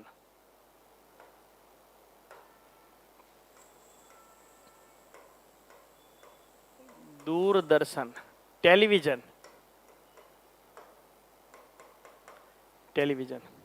ધ્વનિ સહ અવાજ પણ આવે, દ્રશ્ય કે ચિત્રનું વિદ્યુત ચુંબકીય તરંગો દ્વારા અવાજે સાંભળી શકાય અને જોઈ પણ શકાય. રેડિયો દ્વારા ખાલી સાંભળી જ શકાય, જ્યારે ટીવી દ્વારા જોઈ પણ શકાય અને સાંભળી શકાય. વિદ્યુત ચુંબકીય તરંગો દ્વારા એટલે કે ઉપગ્રહ દ્વારા સીધું પ્રસારણ. ઉપગ્રહના વિદ્યુત ચુંબકીય તરંગો જે છે એ મોટા ટીવીના એટલે કે ટીવીના મોટા મોટા ટાવર ઊભા કર્યા હોય. થાંભલા નહીં, મોટા વિશાળ ટાવરો, 60 મીટર ઊંચા વિશાળ મોટા ટાવરો ઊભા કર્યા હોય અને એ ટાવરો ઉપગ્રહ પરથી જે છે એ વિદ્યુત ચુંબકીય તરંગો ઝીલે. એ વિદ્યુત ચુંબકીય તરંગો આપણા એન્ટેના ઝીલે અને એ એન્ટેના દ્વારા આપણને ટીવીની અંદર નીચે દેખાતું હોય. આ 20 થી 25 વર્ષ પહેલાની ઘટનાની આપણે વાત કરીએ તો પહેલા ટીવી હતું, અત્યારે હાલમાં જોવા જઈએ તો LED ને LCD ને એ બધું જોવા મળે છે. આવડું મોટું દોથા જેવું, ડોગલા જેવું મોટું વિશાળ ટીવી હોય, ટીપાઈ ઉપર કે મોટા ઓલા ઉપર મૂક્યું હોય અને એ ટીવી જે છે એનું કનેક્શન ઉપર બહાર આપ્યું હોય, એનું એન્ટેના હોય, લોખંડનો મોટો પાઇપ હોય, એની મોટું એન્ટેના હોય અને એની અંદર 3 એલ્યુમિનિયમના જુદા જુદા પ્રકારના એવા હળિયા ગોઠવેલા હોય અને એનું કનેક્શન સીધું ટાવર દ્વારા હોય, ઉપગ્રહ દ્વારા હોય. અને એક વ્યક્તિ જે છે એમાં એક જ ચેનલ આવતી, DD1, દૂરદર્શન. DD1 એટલે નામ આપ્યું દૂરદર્શન. એની અંદર જુદા જુદા પ્રકારની ચેનલો રજૂ કરવામાં આવતી. જો દોયડું લો ચેનલનું તો તમને ચેનલો દેખાય બધી, ESPN ને, સ્ટાર સ્પોર્ટ ને, જી ને, સ્ટાર સ્પોર્ટ ને વગેરે. અહીંયા કંઈ આવતું ન એટલે ઓલો વ્યક્તિ ધાબા ઉપર ચડે ને ઓલો લોખંડનો પાઇપ ફેરવે ને એન્ટેના આગુ પાછું કરે ને એક વ્યક્તિ ટાઈપ ફેરવતો હોય, બીજો વ્યક્તિ બહાર ઉભો હોય, ત્રીજો વ્યક્તિ જે છે આ ચેનલ ફેરવતો હોય, ઓલથી ફેરવતો હોય. ઝરમરિયા આવતા હોય. આવું ઝરમરિયા તો આપણે જોયા જ નહીં કે. લેટેસ્ટ જમાનો છે. ભાઈ જર્મરિયા આવતા હોય, ઓલો રેડી થાય એટલે ઓલો આને કે બસ બસ બસ, એટલે આર્યો એ રાડું પડે, બસ એટલે રેવા દે, બસ બસ બસ બસ આવતો રે. આ બધું હજી 10 વર્ષ પછી 2-5 વર્ષ પછી કહીશું તો આ બધાને નવાઈ લાગશે હવે પછીની પેઢીને. આ જમાનાને પણ લોકો માણતા હતા અને દુનિયામાં બનેલી ઘટનાને લોકો ઉત્સાહથી જોતા હતા. કેવા પ્રકારની ઘટના? અત્યારે કોઈ ઘટના બને, ગમે એવી ઘટના બને, લોકો ઘટનાને સામાન્ય ગણે છે. ધ્વનિ સહ દ્રશ્ય કે ચિત્રનું વિદ્યુત ચુંબકીય તરંગો દ્વારા સંચારણ અને અભિગ્રહણ કરતી પ્રયુક્તિ એટલે દૂરદર્શન. સંચારણ એટલે કે પહેલા ગ્રહણ કરે છે અને પછી રજૂઆત કરે છે. પહેલા પ્રાપ્ત કરે છે, કોઈ પણ પ્રકારની ઘટનાને પ્રાપ્ત કરે છે અને ત્યાર પછી સ્ક્રીનની અંદર રજૂઆત કરે છે. એવા પ્રકારની પ્રયુક્તિ જે છે ને દૂરદર્શન તરીકે ઓળખવામાં આવે છે. હવે દૂરદર્શનની અંદરથી મોટે ભાગે લગભગ નાના પ્રશ્નો જ પૂછાય છે, છતાં પણ આપણે એક વખત જોઈ લેવી. દૂરદર્શન એટલે કે ટેલિવિઝન, ટીવી એક એવા પ્રકારની પ્રયુક્તિ છે કે જેમાં વિદ્યુત ચુંબકીય તરંગો દ્વારા દ્રશ્ય એટલે કે જોઈ પણ શકાય અને સાંભળી પણ શકાય એવા પ્રકારના કાર્યક્રમો જે છે એને ગ્રહણ કરે છે અને રજૂઆત કરે છે. એવા પ્રકારની પ્રયુક્તિને ટેલિવિઝન, દૂરદર્શન કે ટીવી તરીકે ઓળખવામાં આવે છે. વિશ્વમાં સૌ પ્રથમ ટીવી 1936 ની અંદર, વિશ્વમાં ટીવી સૌ પ્રથમ 1936 ની અંદર યુકે એટલે યુનાઇટેડ કિંગડમ, યુનાઇટેડ કિંગડમ તમારે જરૂર નથી છતાં પણ મેં અમથું લખ્યું છે. પહેલો અક્ષર યુનાઇટેડ કિંગડમ, બ્રિટન, ઇંગ્લેન્ડ, અંગ્રેજો, બ્રિટિશ બ્રોડકાસ્ટિંગ કોર્પોરેશન BBC દ્વારા સૌ પહેલા ટીવી ઇંગ્લેન્ડમાં આવ્યું 1936 ની અંદર. BBC દ્વારા બ્રિટિશ બ્રોડકાસ્ટિંગ કોર્પોરેશન દ્વારા 3 વાર પછી બીજું વિશ્વ યુદ્ધ થયું 1939 ની અંદર અને ટીવી ખોરંભે પડ્યું, અસ્તવ્યસ્ત પડ્યું, રમણ ભમણ થઈ ગયું, કારણ કે હવાઈ યુદ્ધો થયા, જેટ વિમાનો અને આ વિદ્યુત ચુંબકીય તરંગો દ્વારા ટીવીનું પ્રસારણ થતું હોય, યુદ્ધો થયા, વાતાવરણ બગડ્યું અને વિદ્યુત ચુંબકીય તરંગોમાં મુશ્કેલી ઊભી થઈ, ટીવી ખોરંભે પડ્યું, અસ્તવ્યસ્ત થઈ ગયું, રમણ ભમણ થઈ ગયું બિલકુલ. પછી 1937 ની અંદર અમેરિકાએ શરૂ કર્યું NBC, નેશનલ બ્રોડકાસ્ટિંગ કંપની દ્વારા 1937 ની અંદર ન્યુયોર્કમાંથી 1937માં અમેરિકાએ શરૂ કર્યું, સૌ પ્રથમ પ્રસારણ શરૂ કર્યું અને 1960 સુધીમાં તો લગભગ ટૂંક સમયની અંદર અમેરિકાવાળાએ 90% કુટુંબોને, લગભગ મોટે ભાગે આખા અમેરિકાની અંદર 90% કુટુંબોને દૂરદર્શન દેખાઈ જાય એવું કરી નાખ્યું. 20મી સદીના 7મા દાયકાની અંદર, 7મો દાયકો એટલે કે 1960 થી 70નો 7મા દાયકાની અંદર અનેક પ્રકારના દેશો જેવા કે જાપાન, ઓસ્ટ્રેલિયા, સ્વીડન, ફ્રાન્સ વગેરે દેશોની અંદર પણ પ્રસાર થયો અને દૂરદર્શન એક જ ચેનલ ખાલી DD1 દૂરદર્શન દેખાતું થયું. આખા દુનિયામાં એક જ ચેનલ આવે ખાલી. ચાલો એક વાક્યનો પ્રશ્ન, ભારતમાં દૂરદર્શનનું પ્રથમ પ્રસારણ ક્યારે, કયા શહેરમાં થયું? ભારતમાં દૂરદર્શનનું પ્રથમ પ્રસારણ 15મી સપ્ટેમ્બર 1959માં દિલ્હીમાં થયું. શરૂઆત હવે પહેલા એ વખતે DD1 એટલે કે દૂરદર્શન એટલે કે ટીવી ખાલી દિલ્હીમાં જ હતું, દિલ્હીમાં જ દેખાતું. એક વાક્યનો મોસ્ટ IMP પ્રશ્ન આખા પેજમાં સૌથી IMP પ્રશ્ન હોય તો 1 ગુણનો પ્રશ્ન, વિકલ્પવાળો પ્રશ્ન, 1 ગુણનો પ્રશ્ન આખા પેજમાં. સૌથી મહત્વની કોઈ લીટી હોય તો છેલ્લેથી બીજી લીટી. ભારતમાં દૂરદર્શનનું પ્રથમ પ્રસારણ, ભારતમાં દૂરદર્શનનું પ્રથમ પ્રસારણ 15 સપ્ટેમ્બર 1959માં દિલ્હી ખાતે કરવામાં આવ્યું અને એ વખતે દૂરદર્શન ફક્ત દિલ્હીમાં જ દેખાતું હતું, ખાલી દિલ્હીની અંદર દેખાતું હતું. એક વખત ખાસ વિદ્યાર્થી મિત્રો નીચેથી બીજી લીટી નોંધી લેજો, એક વખત ધ્યાન આપજો, એના પ્રત્યે ધ્યાન આપવું જરૂરી છે. એકવાર વાંચે સીધું આવડે નહીં, એટલા માટે ધ્યાન આપવું જરૂરી છે. ફરીથી એક વાક્યનો પ્રશ્ન બોલી જાઉં છું વિદ્યાર્થી મિત્રો, ભારતમાં દૂરદર્શનનું પ્રથમ પ્રસારણ ક્યારે અને કયા શહેરમાં થયું? ભારતમાં દૂરદર્શનનું પ્રથમ પ્રસારણ 15 સપ્ટેમ્બર 1959ની અંદર દિલ્હી ખાતે કરવામાં આવ્યું. એ વખતે દૂરદર્શન ફક્ત દિલ્હીમાં જ દેખાતું હતું, ફક્ત દિલ્હીમાં જ દેખાતું હતું. દૂરદર્શનના નિયમિત કાર્યક્રમોની શરૂઆત 1965ની અંદર થઈ. 1965ની અંદર દૂરદર્શનના નિયમિત કાર્યક્રમોની શરૂઆત થઈ. ભાઈ એટલા વાગે સિરિયલ આવે, એટલા વાગે સમાચાર આવે, એટલા વાગે સાંજે ફિલ્મ આવે, સાંજે પછી આતે એટલા વાગે સમાચાર, નાટક, ભવાઈ કે અન્ય હાસ્યના કાર્યક્રમો, ગ્રામ જગત કે અન્ય કોઈ વસ્તુ જે છે એની અંદર આવે. 1965માં દૂરદર્શનના નિયમિત કાર્યક્રમોની શરૂઆત થઈને 1975 સુધીમાં દૂરદર્શનના મુખ્ય જુદા જુદા પ્રકારના કેન્દ્રો દિલ્હી સિવાયના મુંબઈ, કલકત્તા, ચેન્નઈ શ્રીનગર, અમૃતસર, લખનઉ, આ જુદા જુદા અનેક પ્રકારના શહેરો પૂરતા સીમિત હતા અને 75 સુધી મોટા મોટા સિટીની અંદર જ ખાલી DD1 એટલે કે ટીવીમાં દેખાતું હતું. નાના હુદા ગામડા કે તાલુકા કે અન્ય કોઈ સ્થાનિક વિસ્તારની અંદર ટીવી હતું જ નહીં. 1987 ની અંદર રામાનંદ સાગર દ્વારા જે રામાયણ રજૂ કરવામાં આવતી એ અમારા ગામની અંદર સુરુભા જે સરપંચ હતા અને ઈ ટીવી, સાયકલ અને રેડિયો 3 વસ્તુ લાવેલા ઈ સમયગાળા દરમિયાન. લોકો જોવા જતા હતા, 2 પૈડા વરણ ઉપર માણા બેવે તો પડે નહીં, જબરું કહેવાય, નવીન લાગતું. આખા ગામમાં એક જ રેડિયો, આમાં કોક બોલતું હોય એવું લાગે છે, માહિતી આપે, જો કઈ કે ટીવી દેખાય તે સંભળાય, જો આમાં તો માણા કરી ગયો લાગે. 1987 હમણાં ઘટના, આ કઈ ઘણા બધા વર્ષો નથી થયા. રામાનંદ સાગર જે રામાયણ બનાવી એનું પ્રસારણ કરતા. અમુક દિવસોએ ગુરુવારે બરાબર રામાયણ આવતી 8 થી 9. રામાનંદ સાગરની જે રામાયણ છે ને અરુણ ગોહિલ વાળી, એ રામાયણ આવતી. ટીવી ચાલુ કરીને કોથરા પાથરી, મીણિયા પાથરી, સણિયા પાથરીને બે જવાનું. 7 વાગ્યામાં ખાઈ ખાઈને બે જવી, 7 હવા હાથે પોણી કલાક પહેલા બે જવાનું. રામાયણ આવશે હમણે, આહા અરુણ ગોહિલ રામ આવે તો પગે લાગવા માંડતા બધા, વાહ ભાઈ વાહ. આવા પ્રકારની ઘટના હજી હમણે 33 વર્ષ પહેલાની ઘટનાની વાત છે પેલા. ફક્ત 87 ના સમયગાળા દરમિયાન આવા પ્રકારનો જમાનો દૂરદર્શનનો હતો.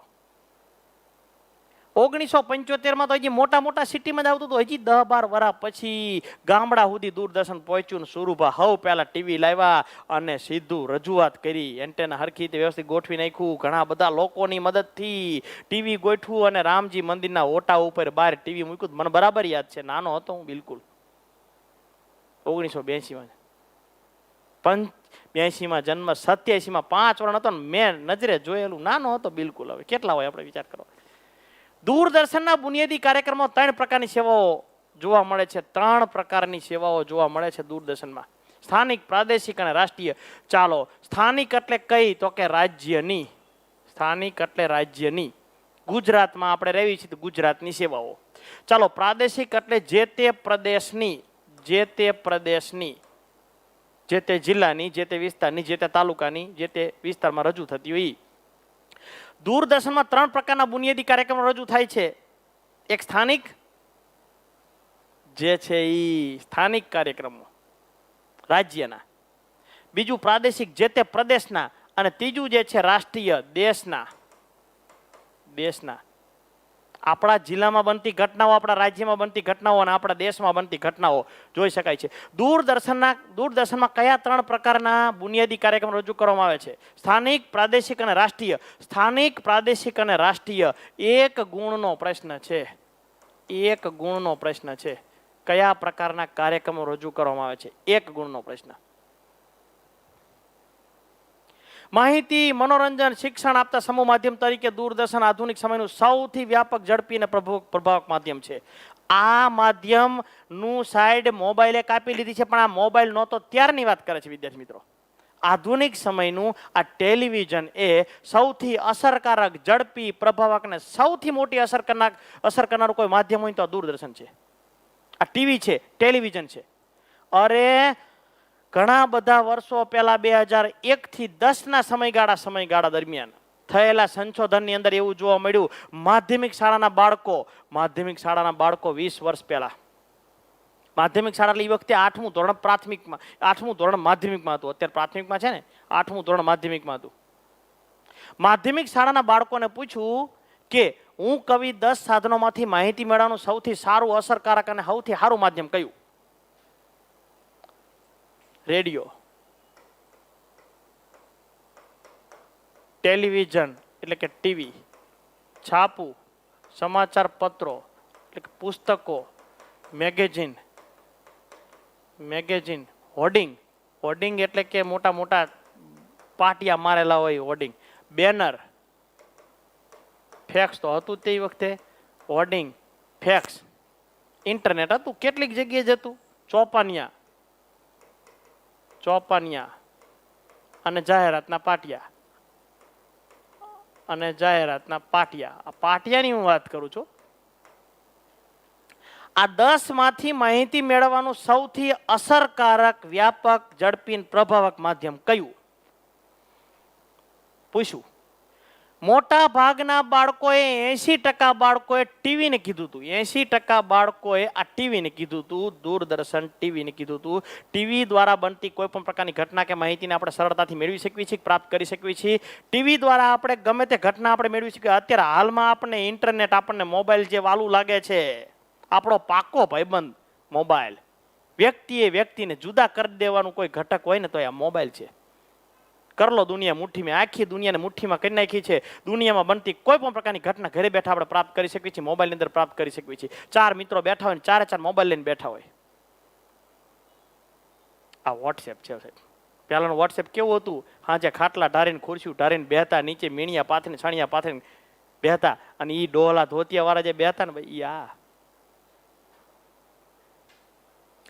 માહિતી અને મનોરંજન સમૂહ માધ્યમ તરીકે દૂરદર્શનના કેટલાક ઉપયોગો જે છે. પ્રજાસત્તાક દિનની ઉજવણી. અરે પ્રજાસત્તાક દિન હોય કે સ્વાતંત્ર્ય દિન હોય, 15મી ઓગસ્ટ હોય કે 26મી જાન્યુઆરી, સવારે વહેલા ઉઠો ત્યાંથી માંડીને દેશભક્તિના ગીત શરૂ થાય. 8 વાગે ધ્વજવંદન શરૂ થાય. જુદા જુદા પ્રકારના રાષ્ટ્રીય નેતાના જુદા જુદા પ્રકારના પ્રવચનો શરૂ થાય.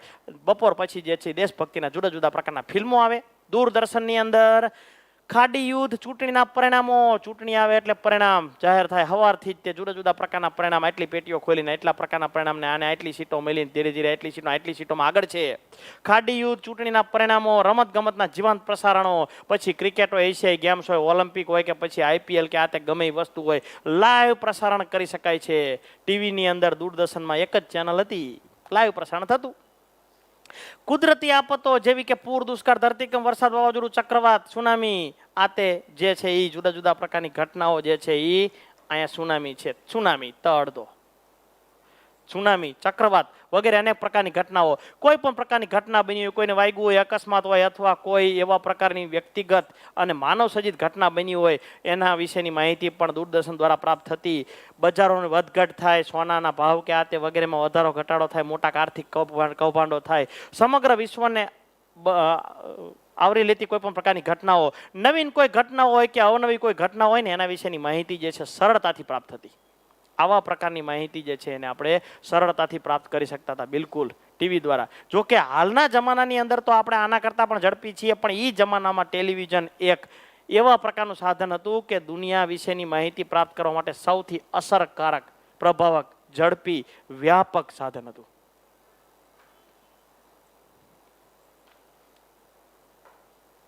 ફિલ્મ લેવી આપણે, ફિલ્મ.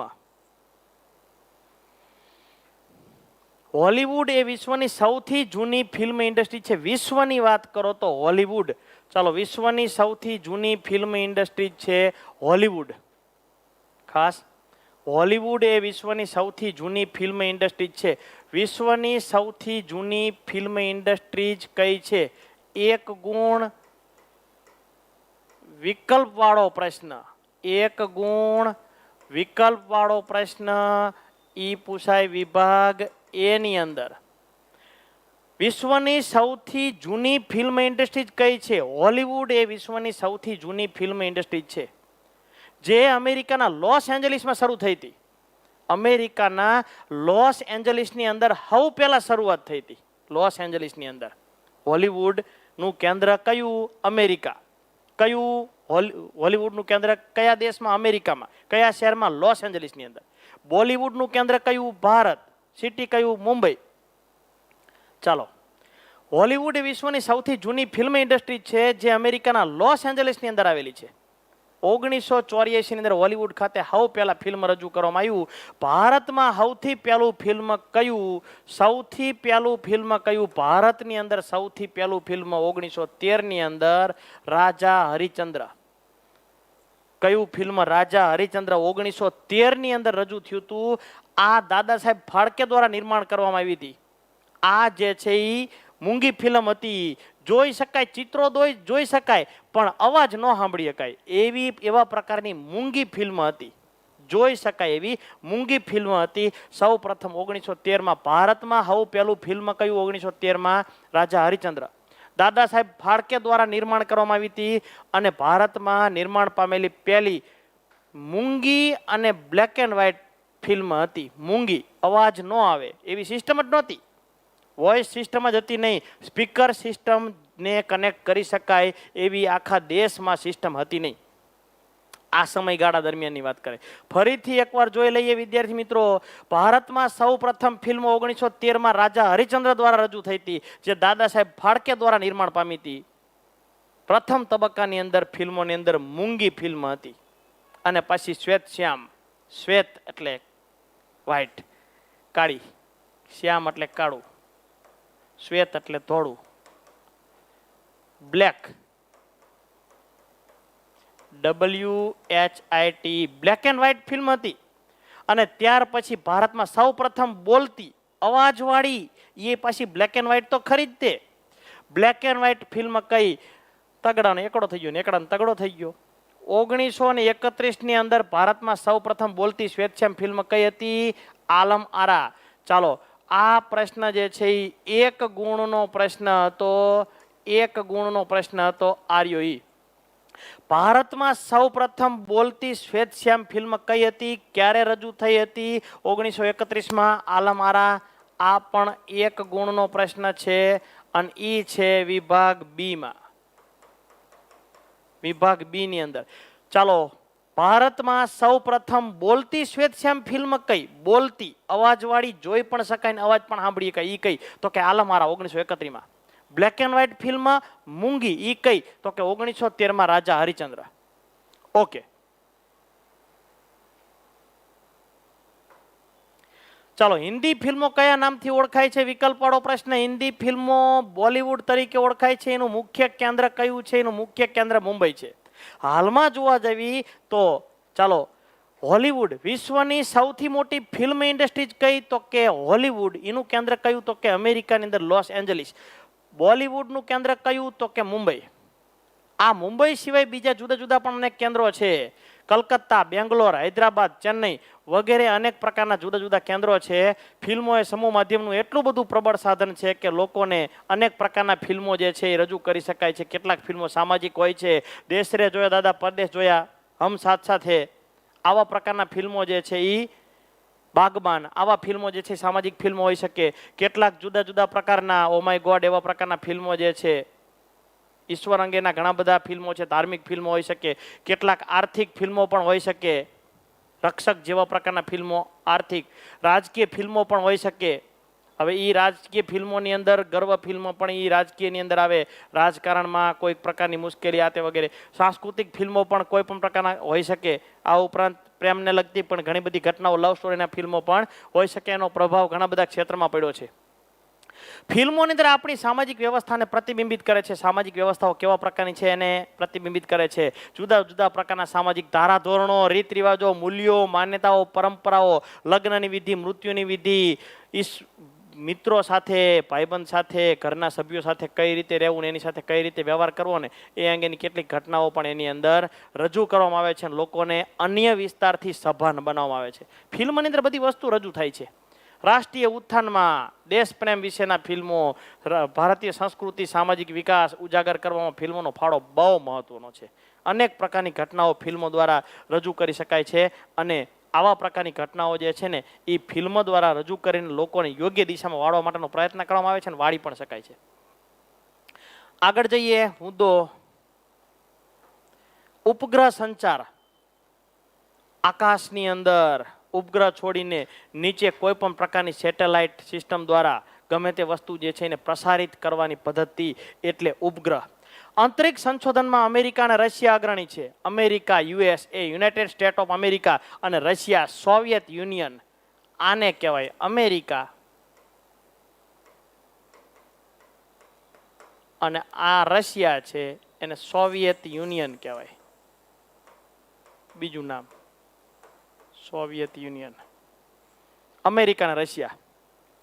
અંતરિક્ષ સંશોધનની અંદર અમેરિકા અને રશિયાનો ફાળો ખૂબ જ મહત્વનો છે. આકાશની અંદર છોડવામાં આવેલા પહેલા ઉપગ્રહ સ્પુટનિક 1 હતો. પહેલો ઉપગ્રહ તત્કાલીન સોવિયત યુનિયન સંઘે 1957માં એટલે કે રશિયાએ હવે પહેલા પ્રક્ષેપિત કર્યો અને અંતરિક્ષ વિજ્ઞાનના ક્ષેત્રમાં નવીન શોધો શરૂ કરી.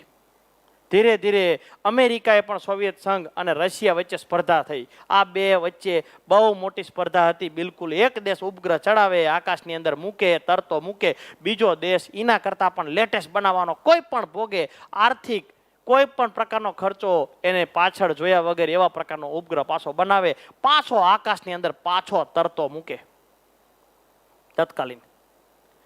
તત્કાલીન સોવિયત યુનિયન સંઘે 1957 અંદર પ્રક્ષેપિત કર્યો અને ત્યાર પછી વિજ્ઞાનના ક્ષેત્રની અંદર અદ્યતન નવી નવી અનેક પ્રકારની શોધો પણ થઈ, અનેક પ્રકારની માહિતી પણ પ્રસારિત થઈ ટીવી દ્વારા, અને ધીરે ધીરે અમેરિકાએ એની સાથે પ્રતિસ્પર્ધા વધારી અને અમેરિકાએ પણ કેટલાક બધા ઉપગ્રહો જે છે રજૂ કર્યા. ઉપગ્રહ સંચાર પ્રણાલી એટલી બધી સક્ષમ પ્રણાલી છે કે એક ઉપગ્રહ પૃથ્વીના 1/3 ભાગની અંદર અને 3 ઉપગ્રહ સમગ્ર પૃથ્વી ઉપર સંચાર વ્યવસ્થા પ્રસ્થાપિત કરી શકે છે. 3 ઉપગ્રહ આખી દુનિયા વિશેની માહિતી જે છે એ આપી શકે છે. 3 ઉપગ્રહ. ચાલો, આ પૃથ્વી છે. ધારો કે અંદાજે વાત કરો આ પૃથ્વી છે. એક ઉપગ્રહ દાખલા તરીકે અહીંયા હોય, આવો ઉપગ્રહ દાખલા તરીકે હોય, બીજો ઉપગ્રહ જે છે એ અહીંયા હોય, બીજો ઉપગ્રહ જે છે અહીંયા હોય દાખલા તરીકે. ઉદાહરણ આપણે આપી, આપણી પાસે દોરી શકાય એવા પ્રકારની વસ્તુ જે છે એ ભલે ન હોય, અને ત્રીજો ઉપગ્રહ જે છે એ અહીંયા હોય. ઉપગ્રહના આકાર તો ઘણા બધા હોય, આપણે વાત કરી. આ ઉપગ્રહ જે છે પૃથ્વીની અંદર ક્યાં સુધી ફોટા પાડીએ કે તો કે અહીંથી અહીં સુધીના ફોટા પાડીએ કે આ ઉપગ્રહ અહીંથી અહીં સુધીના. પછી આ ઉપગ્રહ તો કે સાહેબ અહીંથી અહીં સુધીના, આ ઉપગ્રહ અહીંથી અહીં સુધીના. બાકી રહ્યું ઈ તો કે આ ત્રીજો ઉપગ્રહ જે છે એ અહીંથી અહીં સુધીના, અને આ ઉપગ્રહ છે અહીંથી અહીં સુધીના માહિતી. 3 ઉપગ્રહ. આ જે છે એ પૃથ્વી છે, આ જે છે એ ઉપગ્રહ છે, આ ઉપગ્રહ છે, આ ઉપગ્રહ છે. 3 ઉપગ્રહ સમગ્ર પૃથ્વીને આવરી શકે. આકૃતિ ચોપડીમાં આપી નથી, આ તો ખાલી સમજવા માટે, એક લીટી ભણવા માટે એ આકૃતિ રજૂ કરી છે. 3 ઉપગ્રહ સમગ્ર પૃથ્વીને આવરી લે, સમગ્ર પૃથ્વી ઉપરની માહિતી પ્રાપ્ત કરી શકે, મેળવી શકે, ફોટા પણ મેળવી શકે. એમાં હાલના જમાનાની અંદર જોવા જઈએ તો અનેક પ્રકારના લેટેસ્ટ ઉપગ્રહો છે કે એ ઉપગ્રહો જો ઝૂમ કરી, ઉપગ્રહો દ્વારા મળતી માહિતીને ઝૂમ કરીને માહિતી મેળવી શકીએ તો આપણે આપણા ઘર, સોસાયટી કે આપણા ખેતરને પણ જોઈ શકીએ. આપણે લેટેસ્ટ માહિતી જે છે મેળવી શકાય છે કે પ્રાપ્ત કરી શકાય છે.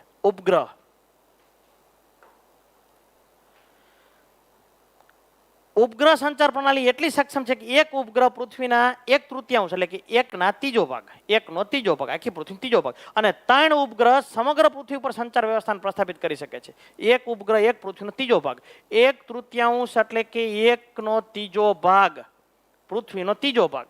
આખી પૃથ્વીની વાત કરો તો આખી પૃથ્વીની વાત કરો, 3 ભાગ, એક ભાગ આ, એક ભાગ આ રહ્યો ઈ, બીજો ભાગ અહીંથી એટલો ભાગ ને ત્રીજો ભાગ અહીંથી એટલો ભાગ જે છે એને રજૂ કરી શકે છે.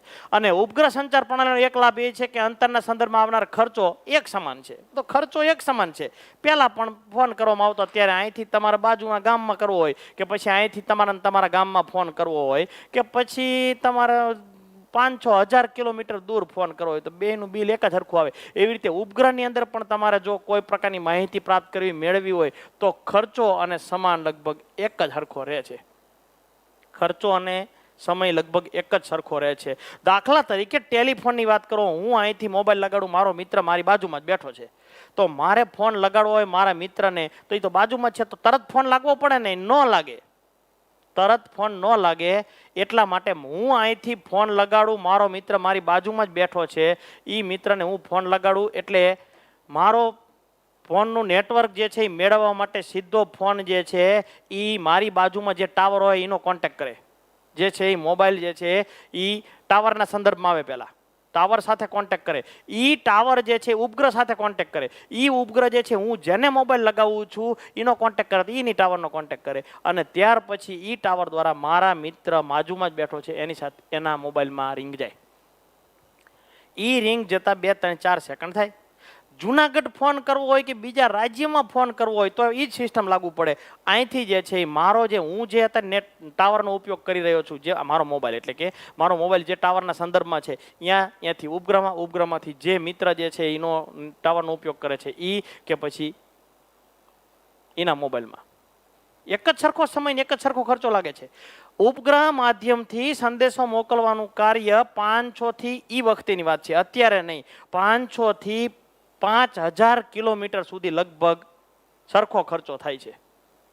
ઉપગ્રહના માધ્યમથી આપણે સંદેશો મોકલવો હોય, વોટ્સએપ, ફેસબુક, ટ્વિટર, ગૂગલ કે પછી આપણે વાતચીત કરવી કે ઓડિયો કે વિડીયો કોલ દ્વારા માહિતી મેળવવી પ્રાપ્ત કરવી હોય તો સંદેશો મોકલવાનો ખર્ચો 500 થી 5000 કિલોમીટર સુધી લગભગ સરખો થાય છે.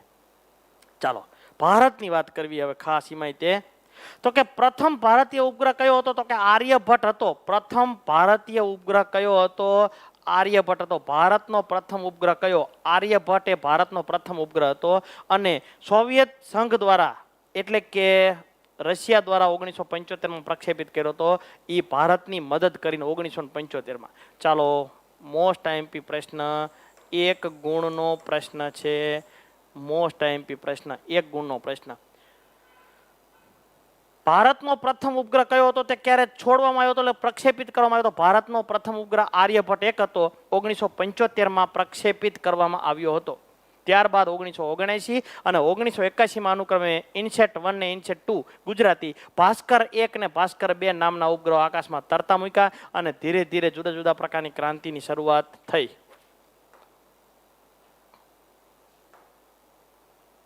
કમ્પ્યુટર આપણે જોઈએ. પ્રાચીન સમયની અંદર ગણતરી કરવા માટે મણકા પાટીનો ઉપયોગ થતો હતો. મણકા પાટી હોય ને એની અંદર ગણતરી કરવાની. અરે કેટલીક જગ્યાએ કાંકરાનો ઉપયોગ થતો હતો. મણકા પાટીની શોધ થઈ, ગણતરી કરવા માટે કાંકરાનો ઉપયોગ થતો હતો, આંગળીના વેઢાનો ઉપયોગ થતો હતો. 1 2 3 4 5 6 ક્યાં કમ્પ્યુટર હતું? ગણતરી કરવા માટે આપણી પાસે કંઈ હતું નહીં, કેલ્ક્યુલેટર તો હતું નહીં, કમ્પ્યુટર હતું નહીં. પ્રાચીન સમયમાં માનવી ગણતરી કરવા માટે આંગળીઓ અને કાંકરાનો ઉપયોગ કરતો હતો. આશરે 5000 વર્ષ પહેલા મણકા પાટીની શોધ થઈ અને એનો ઉપયોગ સાદી ગણતરી કરવા માટે થતો હતો. હાવ સાદી બિલકુલ ગણતરી કરવા માટે આનો ઉપયોગ થતો હતો. બિલકુલ મણકા પાટી, એપકસ, મણકા પાટીનો ઉપયોગ થતો હતો ગણતરી કરવા માટે. બિલકુલ મણકા હતા. દાખલા તરીકે મણકા ગમે તે સ્વરૂપે હોય, એક ઉપર બીજું મૂકવાનું, બીજું ઉપર ત્રીજું, કાંકરાની જેમ જ તે લાકડાના મણકા હોય એવી રીતે મૂકવાના, અથવા લોખંડના હળિયા હોય એની અંદર ઓલા રાઉન્ડ એક ગણતરી કરવા માટે. જેવી રીતે ખેડૂત પોતાના ખેતરની અંદર કપાસ થયો હોય, એની ગાંસડી હોય, એને જોખીને લાવે કે 1 મણ 2 મણ 3 મણ, હવે ખબર કેવી રીતે પડે કેટલા મણ થયા છે? હવે એની અંદર અત્યારે હાલમાં તો આખું ટ્રેક્ટરની અંદર ઢગલો કરી નાખો કેટલા મણ થયા, તરત દેખાડે કે ભાઈ 150 મણ થયા કે 160 મણ થયા. પણ આ તો ગણવાનું, એક ગણે એટલે 1 મણકો રાખવાનો, બીજું એટલે બીજું, ત્રીજો એટલે ત્રીજો મણકો, ચોથો એટલે ચોથો મણકો, અથવા કાંકરા રાખવાના, અથવા લોખંડના હળિયાની અંદર મણકા આમ કે આમ બીડાવતું જવાનું, મણકા કેટલા થયા એ જોતું જવાનું વગેરે. પ્રાચીન સમયમાં પહેલાના સમયની અંદર માનવી ગણતરી કરવા માટે આંગળીઓ અને કાંકરાનો ઉપયોગ કરતો હતો. આશરે 5000 વર્ષ પહેલા એટલે કે મહાભારતના સમયગાળાના આજુબાજુના સમયગાળા દરમિયાન આવા પ્રકારના મણકા પાટીનો ઉપયોગ થતો અને હાદી ગણતરી કરવા માટે આવી રીતે ઉપયોગ કરતા. 1822ની અંદર ચાર્લ્સ બેબેજ દ્વારા ડિફેન્સ એન્જિન નામના એક મોડેલની ડિઝાઇન શોધાઈ, મોટી મોડેલની ડિઝાઇન શોધાઈ. અને એ કમ્પ્યુટર પહેલાં કેવડું હતું તો કે એ કમ્પ્યુટર પહેલાં એક મોટા મકાન જેવડું હતું, મોટું રસોડા જેવડું હતું. 10 ફૂટ લંબાઈ, 10 ફૂટ પહોળાઈ અને 10 ફૂટ ઊંચાઈ, એવડું મોટું વિશાળ મોટું ટ્રેક્ટર જેવડું મોટું કમ્પ્યુટર જેવડું હતું. સર્કિટ એવડી મોટી હતી. 1822ની અંદર ચાર્લ્સ બેબેજ દ્વારા ડિફરન્સ એન્જિન નામના એક મોડેલની શરૂઆત થઈ ને એની અંદર એવડું મોટું હતું. 1833ની અંદર ચાર્લ્સ બેબેજ દ્વારા એલેક્ટ્રિક એન્જિનની શરૂઆત થઈને એલેક્ટ્રિક એન્જિન જે છે 3 ફૂટ લાંબુ અને એટલું મોટું ઊંચું, એવડો મોટું પ્લાસ્ટિકના મોટા ડોગલા જેવું હતું. આધુનિક સમયના કમ્પ્યુટર ટેકનોલોજીનો પાયો જે છે એનાલિટિક એન્જિનની શોધથી બિલકુલ સરળ બની ગયો છે અને એને લીધે હાલમાં આપણે જોઈએ છીએ નાના લેટેસ્ટ પ્રકારના કમ્પ્યુટર અને લેપટોપ પણ જોવા મળે છે. 1 વાક્યનો પ્રશ્ન છે આની અંદર ખાસ, 1 ગુણનો પ્રશ્ન અને ઈ પાછો વિભાગ બી ની અંદર. વિભાગ બી ની અંદર 1 વાક્યનો પ્રશ્ન છે. 1 વાક્યનો પ્રશ્ન, 1 ગુણ, 1 ગુણનો પ્રશ્ન. અદ્યતન કમ્પ્યુટરના પિતા તરીકે કોને ઓળખવામાં આવે છે? ચાર્લ્સ બેબેજને અદ્યતન કમ્પ્યુટરના પિતા તરીકે ઓળખવામાં આવે છે. ચાર્લ્સ બેબેજને અદ્યતન કમ્પ્યુટરના પિતા તરીકે ઓળખવામાં આવે છે. ચાલો, અદ્યતન કમ્પ્યુટરના પિતા કોણ છે? તમારા ચોપડીમાં સ્વાધ્યાયમાં પાછળ પણ આપેલો છે અને આઈએમપી પ્રશ્ન પણ છે. સમગ્ર પેજની અંદર સૌથી આઈએમપી પ્રશ્ન છે. અદ્યતન કમ્પ્યુટરના પિતા તરીકે કોને ઓળખવામાં આવે છે? ચાર્લ્સ બેબેજને અદ્યતન કમ્પ્યુટરના પિતા તરીકે ઓળખવામાં આવે છે. આની અંદર સૌથી આઈએમપી પ્રશ્ન કમ્પ્યુટર. કમ્પ્યુટરના ઉપયોગો જોઈએ આપણે. કમ્પ્યુટરના ઉપયોગો ઘણા બધા છે. હાલની અંદર આપણે જોવા જઈએ તો ઘણી બધી ફાઇલો રાખવી પડે. કેટલી બધી હાલમાં જોવા જઈએ તો બોર્ડની પરીક્ષાના રિઝલ્ટ હોય કે પછી શાળાની અંદર વિદ્યાર્થીઓની હાજરી હોય કે આ તે ગમે એ હોય કે વિદ્યાર્થીના ડોક્યુમેન્ટ હોય એને સાચવવાની જરૂર પડતી નથી. કમ્પ્યુટર અંદર સોફ્ટ કોપીની અંદર તમે એક વિદ્યાર્થીનું નામ લખ્યું હોય, ક્રમ લખ્યો હોય, સિરિયલ નંબર, વિદ્યાર્થીનું નામ જે છે, એનું વજન, ઊંચાઈ, હાજરી, દાખલ તારીખ કેટલી છે, કયા દિવસે કેટલી હાજરી છે, આ તે વગેરેના ગુણ કેટલા હતા, એકમ કસોટી કેટલી લીધી વગેરે માહિતી સરળતાથી પ્રાપ્ત કરી શકાય છે. વિદ્યાર્થીની હાજરી પૂરવા માટે કોઈ કર્મચારી હોય, કોઈ ઓફિસમાં નોકરી કરતો હોય, શાળા કોલેજની અંદર નોકરી કરતો હોય અને એ કોલેજની અંદર કર્મચારીની હાજરી પૂરવા માટે, પગારની ગણતરી કરવા માટે, ઓનલાઈન પગાર કરવા માટે, એકાઉન્ટના મોટા મોટા હિસાબો કરવા માટે હવે આપણે હિસાબ કાગળની અંદર સરવાળા બાદબાકી ગુણાકાર ભાગાકાર કરીને હિસાબ આપણે કરતા નથી. કમ્પ્યુટર દ્વારા સરળતાથી હિસાબ કરી શકાય છે. કમ્પ્યુટર દ્વારા સરળતાથી હિસાબ આપણે કરી શકીએ છીએ. કમ્પ્યુટર દ્વારા સરળતાથી આપણે હિસાબ કરી શકીએ છીએ. આ હિસાબ કમ્પ્યુટર 1 સેકન્ડની અંદર માં કેટલા સરવાળા બાદબાકી કરી શકે છે? 10,000 ડેટા એન્ટ્રી કરી હોય ને એક જ સ્વિચ દબાવો 1 સેકન્ડમાં 10,000ના સરવાળા બાદબાકી ગુણાકાર ભાગાકાર કરી શકે. ઔદ્યોગિક ક્ષેત્રની અંદર તમારે ખરીદી કરવી હોય, કાચા માલની તમારે ખરીદી કરવી હોય, કાચા માલમાંથી ઉત્પન્ન થયેલો કોઈ માલનો સ્ટોક હોય એને વેચવો હોય, એનો હિસાબ કરવો હોય, માલનું વેચાણ કરવું હોય, વેપારી સાથે નાણાકીય વસ્તુની લેવડ દેવડ કરવી હોય, દસ્તાવેજ માટે કોમ્પ્યુટર ખૂબ ઉપયોગી છે. બેંકની અંદર પણ નાણાકીય લેવડ દેવડ માટે, બેંકના હિસાબો માટે, અને રેલવે, હવાઈ તેમજ બસની ટિકિટના રિઝર્વેશન કરવા માટે, હોટલ, હોસ્પિટલ વગેરે ક્ષેત્રની અંદર કોમ્પ્યુટરનો ઉપયોગ ખૂબ જ થયો છે. આ ઉપરાંત કમ્પ્યુટરને ઇન્ટરનેટ સાથે જોડીને ઈમેલ, ઈ કોમર્સ, ઓનલાઈન ખરીદ વેચાણ, આઉટસોર્સિંગ વગેરે પ્રકારના કાર્યક્રમો કરી શકાય છે. આ ઉપરાંત અવકાશયાનને જો ઉપગ્રહને આકાશમાં છોડવો હોય તો એમાં પણ કમ્પ્યુટરનો વ્યાપક પ્રમાણમાં ઉપયોગ થાય છે. આ ઉપરાંત કયા માર્ગે મુસાફરી કરશે, કોઈ ગ્રહ ઉપગ્રહ કયા માર્ગે મુસાફરી કરશે અથવા કયા સ્થળે ઉતરશે, કેવી રીતે પરત આવશે, બધી માહિતી કમ્પ્યુટર દ્વારા નીચેથી કંટ્રોલ સ્ટેશન ઉપરથી કમ્પ્યુટરની માહિતી સરળતાથી પ્રાપ્ત કરી શકાય છે. ક્રાઇમ બ્રાન્ચની અંદર ગુનાહિત પ્રવૃત્તિઓ ડામવા માટે ફિંગરપ્રિન્ટ્સ, ગુનેગારોએ કોઈ પણ પ્રકારના કાર્યો કર્યા હોય ગુનેગારોની માહિતી મેળવવા માટે સીસીટીવી કેમેરા દ્વારા, આ ઉપરાંત મોબાઈલનું લોકેશન જાણવા માટે, મોબાઈલ જે છે ક્યાં છે, તમે કહો કે હું અત્યારે મોબાઈલની અંદર તમે ક્યાં છો એમ કેવી આપણે, હું અમદાવાદ છું, રાજકોટ છું કે ગમે તે સિટીમાં બોલો તમે, તો એ મોબાઈલ તમારો મોબાઈલ કયા ટાવરનો ઉપયોગ કરે છે ને એ પણ ખબર પડે કે આ વ્યક્તિનો મોબાઈલ આ ટાવરનો ઉપયોગ કરે છે એમ પણ ખબર પડી જાય આપણને. કમ્પ્યુટરનો ઉપયોગ થાય છે. આ ઉપરાંત વીમા ધારકોની માહિતી જે છે એ ઓનલાઈન શિક્ષણ, જાહેર પરીક્ષાના પરિણામો, જુદા જુદા પ્રકારના હિસાબો વગેરે કમ્પ્યુટર દ્વારા મહત્વપૂર્ણ ઉપકરણ છે. ગમે તે કાર્ય કમ્પ્યુટર દ્વારા કરી શકાય છે. આપણે ઇન્ટરનેટ તો હમણાં ભણ્યા થોડાક સમય પહેલા. હવે એ ઇન્ટરનેટ જે છે એના તમામ પ્રકારના કાર્યો કમ્પ્યુટર અંદર સેવ કરી શકાય છે, માહિતી મેળવી શકાય છે, સુધારા વધારા કરી શકાય છે, એડ કરી શકાય છે, માહિતી પ્રાપ્ત કરી શકાય, ઝીલી શકાય. શોર્ટમાં કેવીને આપણે તો વિદ્યાર્થી મિત્રો પ્રકરણ પૂરું થાય છે, પરંતુ છેલ્લી ફિટ 10 મિનિટની અંદર જેટલા પ્રશ્નો એની અંદર આવતા હોય, A, B અને C વિભાગની અંદર જેટલા પ્રશ્નો આવતા હોય એ બધા પ્રશ્નોની ચર્ચા આપણે એક વખત કરી લઈએ વિદ્યાર્થી મિત્રો. બધા પ્રશ્નો ટોટલ પાઠની અંદર આવતા પ્રશ્નો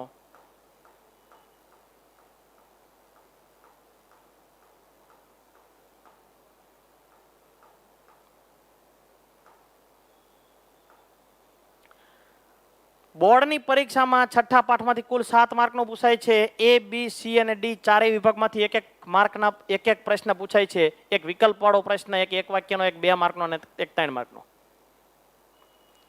ચાલો, પહેલા પેજની અંદર એક લીટી મહત્વની છે. સંચાર એટલે શું? એક સ્થળેથી બીજા સ્થળે માહિતી કે સંદેશો મોકલવાની અને પ્રાપ્ત કરવાની વિસ્તૃત વ્યવસ્થા તંત્રને સંચાર તરીકે ઓળખવામાં આવે છે અથવા સંચાર તંત્ર તરીકે ઓળખવામાં આવે છે. એક સ્થળેથી બીજા સ્થળે માહિતી કે સંદેશો મોકલવાની અને પ્રાપ્ત કરવાની વિસ્તૃત વ્યવસ્થા તંત્રને સંચાર તરીકે ઓળખવામાં આવે છે. આ પેજમાં આ પ્રશ્ન જે છે એક વાક્યનો લખ્યો જ છે, સૌથી મહત્વનો છે. ચાલો આ પેજની અંદર સંચારના સાધનો છે. સંચારના સાધનોના બે પ્રકારો છે, એક વ્યક્તિગત સંચાર તંત્રના સાધનો અને સામૂહિક સંચાર તંત્રના સાધનો. વ્યક્તિગત સંચાર તંત્રના સાધનો એક જ વ્યક્તિ ઉપયોગ કરી શકાય એવા telephone, cellphone, fax, internet, email, ટપાલ સેવા, આંગણિયા વગેરે. એવી જ રીતે સંચાર તંત્ર સાધનો, સમૂહ સંચાર તંત્ર એક સાથે ઘણા બધા લોકો ઉપયોગ કરી શકે. એમાં છપાયેલા હોઈ શકે અને ઇલેક્ટ્રિક સાધનોનો ઉપયોગ દ્વારા પણ હોઈ શકે. છાપાઓ અને સામયિકો હોઈ શકે અને ઇલેક્ટ્રોનિક જે છે એ આકાશવાણી, દૂરદર્શન અને ફિલ્મ હોઈ શકે. 2 ગુણનો પ્રશ્ન પણ પૂછાઈ શકે, 2 ગુણનો પ્રશ્ન પણ પૂછાઈ શકે અને આમાંથી એકલો પ્રશ્ન પણ એ રીતે હોઈ શકે અને પૂછાય. ચાલો આની અંદર વ્યક્તિગત સંચાર તંત્રના સાધનો કયા કયા છે? એક વાક્યનો પ્રશ્ન 1 ગુણનો. વ્યક્તિગત સંચાર તંત્રના સાધનો કયા કયા છે? વ્યક્તિગત સંચાર તંત્રમાં telephone, cellphone, fax, internet, email, ટપાલ સેવા, આંગણિયા, કુરિયર વ્યક્તિગત સંચાર તંત્રના સાધનો છે. ચાલો આની અંદરથી એક પ્રશ્ન આઈએમપી ની દ્રષ્ટિએ વાત કરો. ચાલો બીએસએનએલ નું પૂરું નામ જણાવો. ભારતીય સંચાર નિગમ લિમિટેડ. બીએસએનએલ નું પૂરું નામ જણાવો. ભારતીય સંચાર નિગમ લિમિટેડ, બીએસએનએલ નું પૂરું નામ. ચાલો પછીનો પ્રશ્ન, ભારતમાં આધુનિક પ્રકારની ટેલિફોન સેવાના વિકાસમાં કોનો ફાળો નોંધપાત્ર છે? તો સામ પિત્રોડા. ચાલો આગળ જઈએ. ફેક્સ એટલે શું? એક સ્થળ પરના કાગળ પરના લખાણ કે ચિત્રની આબેહૂબ પ્રતિકૃતિ અન્ય સ્થળ પર કાગળ પર ફેક્સ મશીન દ્વારા છાપવાની પ્રક્રિયાને ફેક્સ કહે છે. 1 ગુણનો પ્રશ્ન છે. ત્યાર પછી લઈએ આપણે વિશ્વની સૌથી મોટી ઇલેક્ટ્રોનિક પ્રણાલી કઈ છે? વિશ્વની સૌથી મોટી ઇલેક્ટ્રોનિક પ્રણાલી કઈ છે? ઇન્ટરનેટ. ચાલો ત્યાર પછી લેવી આપણે 1 ગુણનો પ્રશ્ન, ઇન્ટરનેટ એટલે શું? કોઈ એક મધ્યસ્થ સંસ્થા દ્વારા ટેલિફોનની મદદથી અથવા સ્વતંત્ર સંદેશાવ્યવહારની મદદથી રચાયેલું કમ્પ્યુટરનું જાળું. 1 ગુણનો પ્રશ્ન છે. આ પેજમાં 2 પ્રશ્નો થયા, 1 આ અને 1 ગુણનો આ. ચાલો આગળ જઈએ. WWW નું પૂરું નામ જણાવો. World wide web. WWW નું પૂરું નામ જણાવો. World wide web. આઈએમપી. ચાલો ત્યાર પછી ઇન્ટરનેટના ઉપયોગો તો છે જ તે. ચાલો ઈમેલ એટલે શું? ચાલો ઈમેલ એટલે ઇન્ટરનેટ દ્વારા કમ્પ્યુટરની મદદથી તૈયાર થયેલો સંદેશો મોકલવાની, ઝીલવાની એટલે કે આપલે કરવાની પ્રક્રિયાને ઈમેલ તરીકે ઓળખવામાં આવે છે. ચાલો ત્યાર પછી સમૂહ માધ્યમો કયા કયા છે? 1 ગુણનો પ્રશ્ન પૂછાઈ શકે. સમૂહ માધ્યમો રેડિયો, ટેલિવિઝન, ફિલ્મ, સમાચાર પત્રો, સામયિકો વગેરે સમૂહ માધ્યમના સાધનો છે. એની અંદર ખાસ વિશ્વનું પ્રથમ સમાચાર પત્ર કયું છે? Morning post. અને ભારતનું સમાચાર પત્ર કયું છે? પ્રથમ સમાચાર પત્ર બંગાળ ગેજેટ. બંગાળ ગેજેટ. વિશ્વનું કયું? Morning post. અને ભારતનું કયું? બંગાળ ગેજેટ. ચાલો હા 2 માર્કનો પ્રશ્ન. ગુજરાતી ભાષામાં, હિન્દી ભાષામાં અને અંગ્રેજી ભાષામાં પ્રકાશિત થતા જુદા જુદા પ્રકારના છાપાઓ એટલે કે સમાચાર પત્રોના નામ આપો. તો 2 ગુણનો પ્રશ્ન છે. 5 છાપાઓના નામ તમારે આપવાના છે વિદ્યાર્થી મિત્રો. ચાલો આકાશવાણીની અંદર પણ ખાસ 2 પ્રશ્નો મહત્વના. પહેલો, ભારતમાં રેડિયોના પ્રથમ પ્રસારણની શરૂઆત ક્યારે થઈ? ભારતમાં રેડિયોના પ્રસારણની શરૂઆત 1923માં થઈ. અને આકાશવાણીનું બીજું નામ કયું છે? આકાશવાણીનું નામ કયું હતું? All India radio. All India રેડિયોનું નામ બદલીને કયું કરવામાં આવ્યું? આકાશવાણી. ઓકે, આ 2 પ્રશ્નો આ પેજની અંદર. ત્યાર પછી દૂરદર્શનનું પ્રથમ પ્રસારણ ક્યારે થયું હતું? વિશ્વમાં 1936 ની અંદર. અને એ જ રીતે ભારતમાં દૂરદર્શનનું પ્રથમ પ્રસારણ ક્યારે અને ક્યાં થયું હતું? દૂરદર્શનનું પ્રથમ પ્રસારણ 15 સપ્ટેમ્બર 1959માં દિલ્હી ખાતે કરવામાં આવ્યું હતું. દૂરદર્શનનું પ્રથમ પ્રસારણ 1959માં 15 સપ્ટેમ્બર દિલ્હી ખાતે કરવામાં આવ્યું હતું. ચાલો દૂરદર્શનમાં કયા 3 પ્રકારના બુનિયાદી કાર્યક્રમ રજૂ કરવામાં આવે છે? દૂરદર્શનની અંદર 3 પ્રકારના બુનિયાદી કાર્યક્રમ રજૂ કરવામાં આવે છે. એક સ્થાનિક, એક પ્રાદેશિક અને બીજું રાષ્ટ્રીય. સ્થાનિક, પ્રાદેશિક અને રાષ્ટ્રીય. ચાલો ફિલ્મની અંદર વાત કરવા જાવી. વિશ્વની સૌથી જૂની ફિલ્મ ઇન્ડસ્ટ્રીઝ કઈ છે? વિશ્વની સૌથી ફિલ્મ ઇન્ડસ્ટ્રીઝ હોલિવૂડ છે. હોલિવૂડ એ વિશ્વની સૌથી મોટી ફિલ્મ ઇન્ડસ્ટ્રીઝ છે વિશ્વની. ચાલો ભારતની કઈ? તો કે બોલિવૂડ. ભારતમાં સૌ પ્રથમ ફિલ્મ કયું રજૂ થયું હતું? તો કે 1913 ની અંદર રાજા હરિશ્ચંદ્ર. ચાલો, ભારતમાં મૂંગી અને શ્વેતશ્યામ ફિલ્મ હતી રાજા હરિશ્ચંદ્ર. ચાલો, ભારતમાં બોલતી શ્વેતશ્યામ ફિલ્મ કઈ હતી? ભારતમાં બોલતી શ્વેતશ્યામ ફિલ્મ 1931 ની અંદર આલમારા હતી. ચાલો, 1 ગુણનો પ્રશ્ન આ પાછો વિભાગ બી ની અંદર. છેલ્લે લઈએ આપણે, હા, આ તો હિન્દી ફિલ્મનું બોલિવૂડ કેન્દ્ર ક્યાં છે? મુંબઈ. અને છેલ્લે ઉપગ્રહ સંચાર. આ બધાની અંદર જોઈએ તો છેલ્લેથી બીજી લીટી બહુ મહત્વની છે. ભારતનો સૌ પ્રથમ ઉપગ્રહ કયો હતો અને એ ક્યારે છોડવામાં આવ્યો હતો? ભારતનો પ્રથમ ઉપગ્રહ 1975 ની અંદર આર્યભટ્ટ હતો. ખાસ આ પેજની અંદર સૌથી એમપી પ્રથમ ઉપગ્રહ કયો હતો? આર્યભટ્ટ, અને 1975 માં છોડવામાં આવ્યો, એટલે પ્રક્ષેપિત કરવામાં આવ્યો હતો. ચાલો, કમ્પ્યુટરના પિતા તરીકે કોને ઓળખવામાં આવે છે? અદ્યતન કમ્પ્યુટરના પિતા તરીકે કોને ઓળખવામાં આવે છે? ચાર્લ્સ બેબેજને અદ્યતન કમ્પ્યુટરના પિતા તરીકે ઓળખવામાં આવે છે. ઓકે. અને છેલ્લે 3 ગુણનો પ્રશ્ન પૂછાઈ શકે, કમ્પ્યુટરના ઉપયોગો જણાવો. 3 ગુણનો પ્રશ્ન પૂછાઈ શકે, ગમે તે કમ્પ્યુટરના ઉપયોગો જણાવી શકો. ઓકે, અહીં આપણે પાઠ પૂર્ણ કરીએ છીએ. અસ્તુ. જય હિન્દ, જય ભારત.